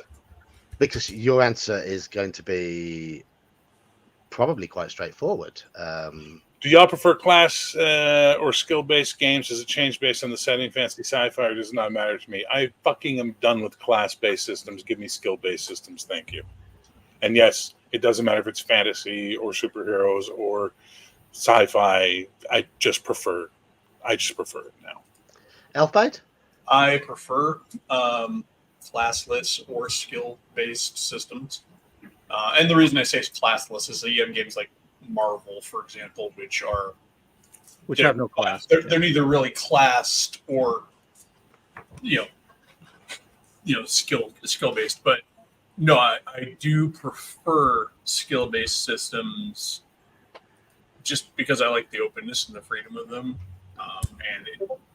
I have played them in a number of different settings, and so no, it doesn't really matter. Saxius?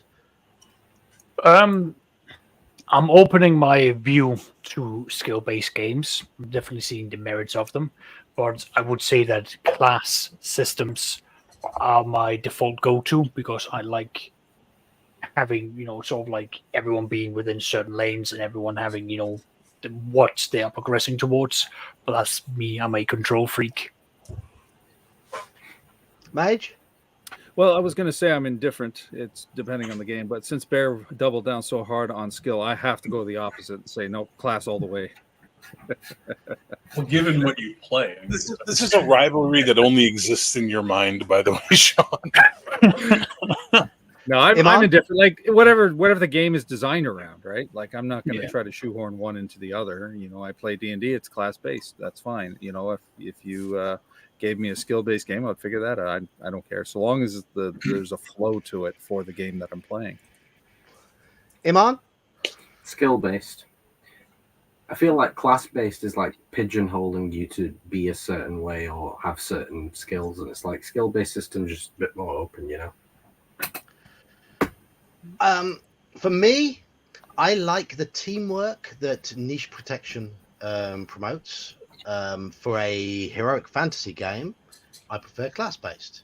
However, I love horror games, and they wouldn't work with class-based, a class-based system.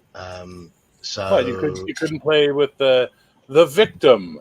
Yeah, class-based is just archetypes. Yeah, horror would have clear archetypes. Yeah, class-based assumes some sort of class-based progression, I think. Yeah. You become a bigger scaredy cat. Yeah, maybe. I mean, there is a class-based horror game, and that's Dark Places and Demogorgons. I don't know it. It's a OD&D or a BX mod. Yeah. I've got a friend of mine, one of my D&D players. He's making the Gang Hack, which is just a Scooby-Doo class-based, horror investigation or investigation game, and he's sticking specifically to OSR, systems. So again, very class based with investigators. You've got jocks and a bunch of other ones, but it's just you can do it, but it's not going to be playing like Call of Cthulhu, which I know you are more fond of, and that's your expectation when it comes to horror. Yeah. So I'm a huge fan of Call of Cthulhu, as you all know. It's probably my favorite game. Because it went, and I think Straw Piglet's point is right there. Though skill is cool if kept simple, stupid, and it is very simple in Call of Cthulhu. And I also play MERP, which is class and skill based. So I'm easy. I am easy. We have a Mar Hortman come to say hello as well. Hello, Mar Hortman. Hey, all this talk about skill versus class-based things. I keep thinking of Kingdom of Amalur because of the fact that it has a sort of hybrid of the two, where it's like all of the abilities that your character can have in the game are tied to one of 3 different trees for strength, int, and dexterity. And I mean, picking and choosing more or less gives you a character class. But it's not exactly the same thing as just having a character class to start out. I mean, in MERP, you have skill point assignments which are fixed based on your race or culture. There are 12 to 15 different manish cultures, all different setups to begin with, and there are 6 classes, and the class defines where you put your skill points. And I quite like that because one Eriadorian warrior is not going to be the same as another Eriadorian warrior.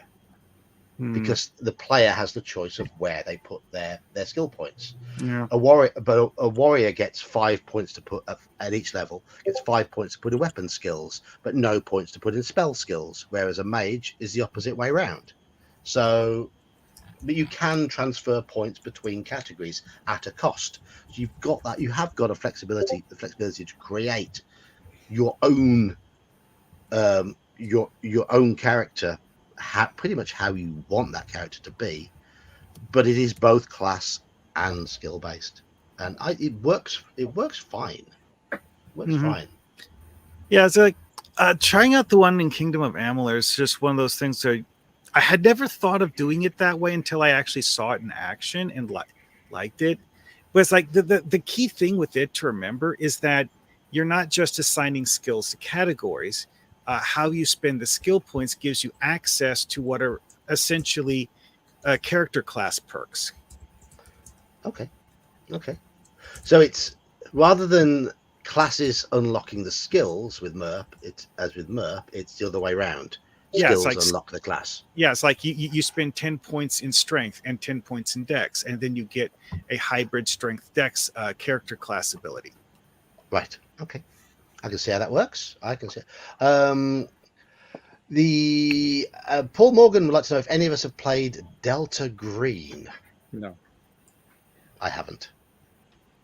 I keep meaning to sign up for what Delta Green game at the UK Games Expo, but I end up doing other things. I haven't played Delta Green. It's just like Hunter for Vampire Bots, targeted towards more than just vampires and so on. You're dealing with all of the different anomalies and what have you. So you can go out and like Wendigos. You could be dealing with mummies and everything in between. I see it as FBI cross Cthulhu, basically. It's that kind fear. Kind of. It can go full on paramilitary though. Yeah, but I mean, there's whole. I would definitely say you're going more down the whole route of like paramilitary. It is special operations. Raid on the cultists. Exactly. But you can also go down the investigative route, which is hilarious because I will then ask, who is keeping track of the different receipts, because at the end of the day you've got to do your accounting. Fuck off, Zachs. Come on. Cool. Come on. You gotta get your money back from doing those. You want the true horror? You want true cosmic horror? Do your taxes. Anyway, that's just me being, just me being a dick. But there are some fun things to that. But it's what's it called?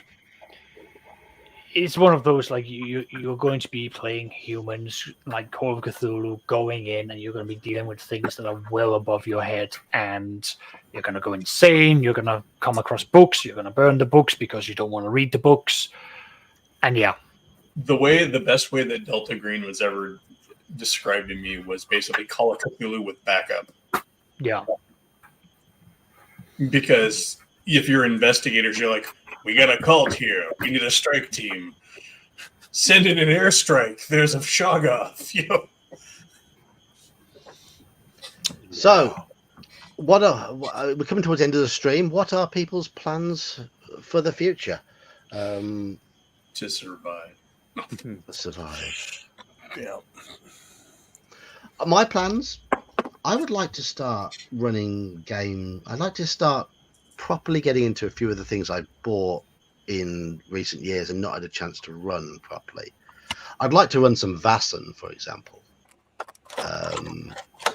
I like what I've seen of Vassen. I've only skim read the book and got the general vibe of it. I like what I see, so I'd like to run some of that. Are there any games that you guys want to run that you've not yet run yet? That's what I'm trying to figure out. So many. That's the wrong question to ask. I spend a lot of time pondering playing Gamma World. I have there's games I want to I want to run a horror game again. I want to run a superhero game. But I'd like to run a Buffy. I'd love to run a Buffy game again. I haven't run a Buffy game in about 20 years, and I would love to run one again because it's a great system. Yeah. So why don't you do that for your Friday night? Because I need the right players for it.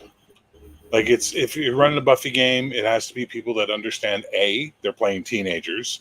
B, Right. you got to have a female player because it's a Slayer game. Otherwise, the Slayer's an NPC, which steals their thunder. And C, you need players who understand how to do in the moment comedy as opposed to goofy comedy. You know what I mean? Like it's a very different beast. I can't show up to that. I'll be there with my taxes and spreadsheet being like, what? No, but you'd be a perfect straight man. That's the point. You can play child. You would be an excellent watcher. You're the teenage nerd, yeah. Yeah, a teenage nerd with an amazing comic book collection and a horror film collection that acts as a cult library. There you go. I think Andy would be a good. He's saying Buffy is fun. I think Andy would be a good player for that sort of game. I've never played with Andy, so I don't know. Sadly. Something else you could try, Bear, is as an experiment. Try something that you wouldn't normally run. Try something that you have outright discounted, just to see if you could do it. Just expand that horizon. What would you suggest, Sean? Call of Cthulhu. I've run Call of Cthulhu.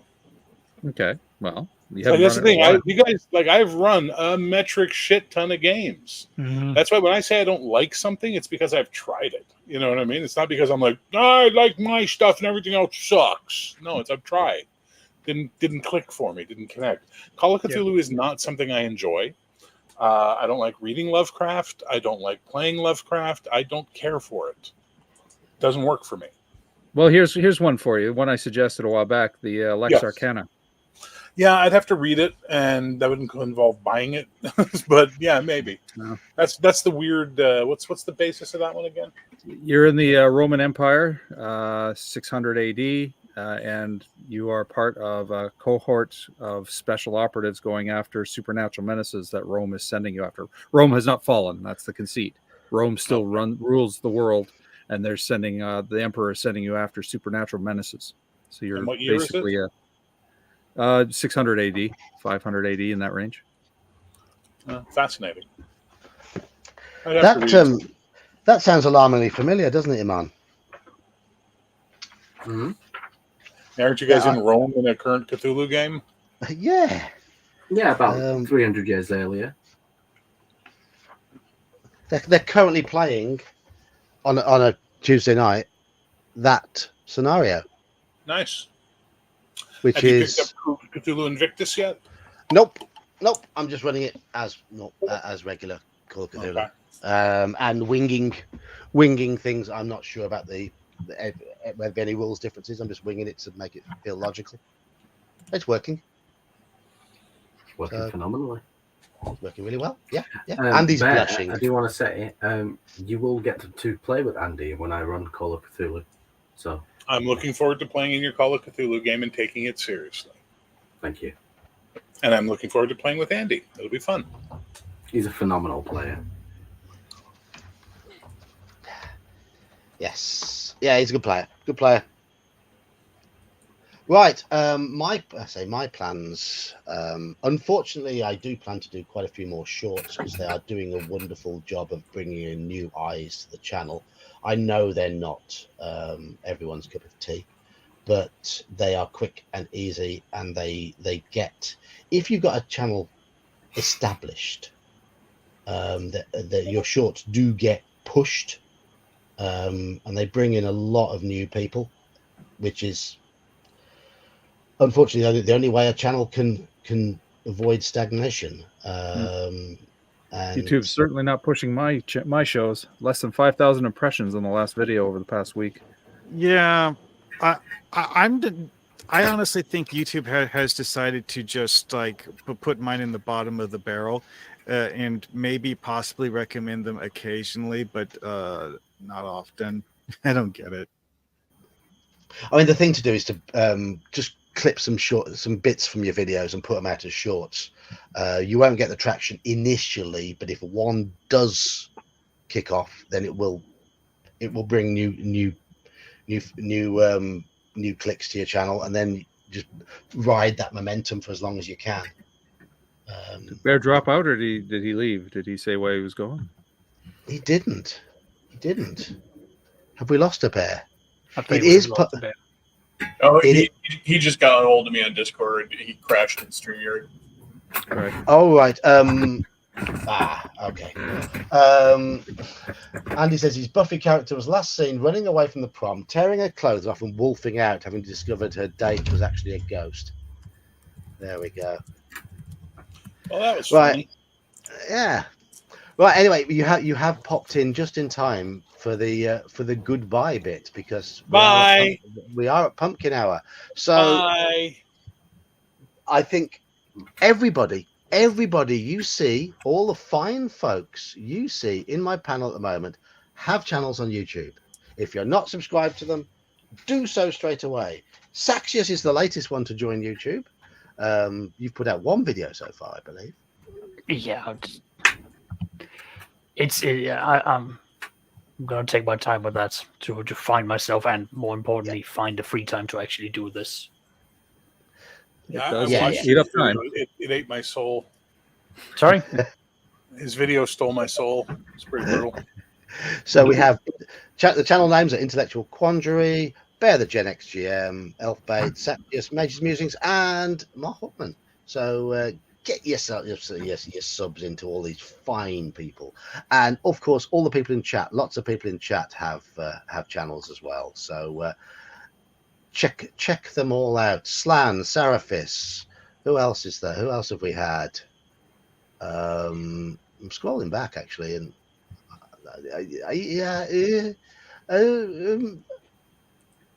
okay, not so many, not so many. But hey ho, you've proved me wrong. But thank you all for popping by. It's a nice milestone. Well, my target for 2,000. I wanted to hit 2,000 before I went to Clericon, and I've done it well. With 2 months to spare, which is nice. But I'll be running more Expedition to the Barrier Peaks on Friday, which I live stream, but I only live stream me. I don't live stream the players. It is a bit odd, but that's the way I'm running it at the moment. If you want to play some games with us, I have a Discord. You are welcome to join the Discord. Join in the games that are running. We're currently playing OSE, Call of Cthulhu, MERP, Axe. Anything else? I don't think there's any other games going. There's multiple other games going. None that are currently active. None that are currently active. No. So yeah, hope to see you there, and I'll see you all again soon. Thank you, everybody, and here's to another 3 or 4 years of talking nonsense to you lot. Cheers, all. Yeah. Bye. Good night, everyone. Cheers, all. Bye.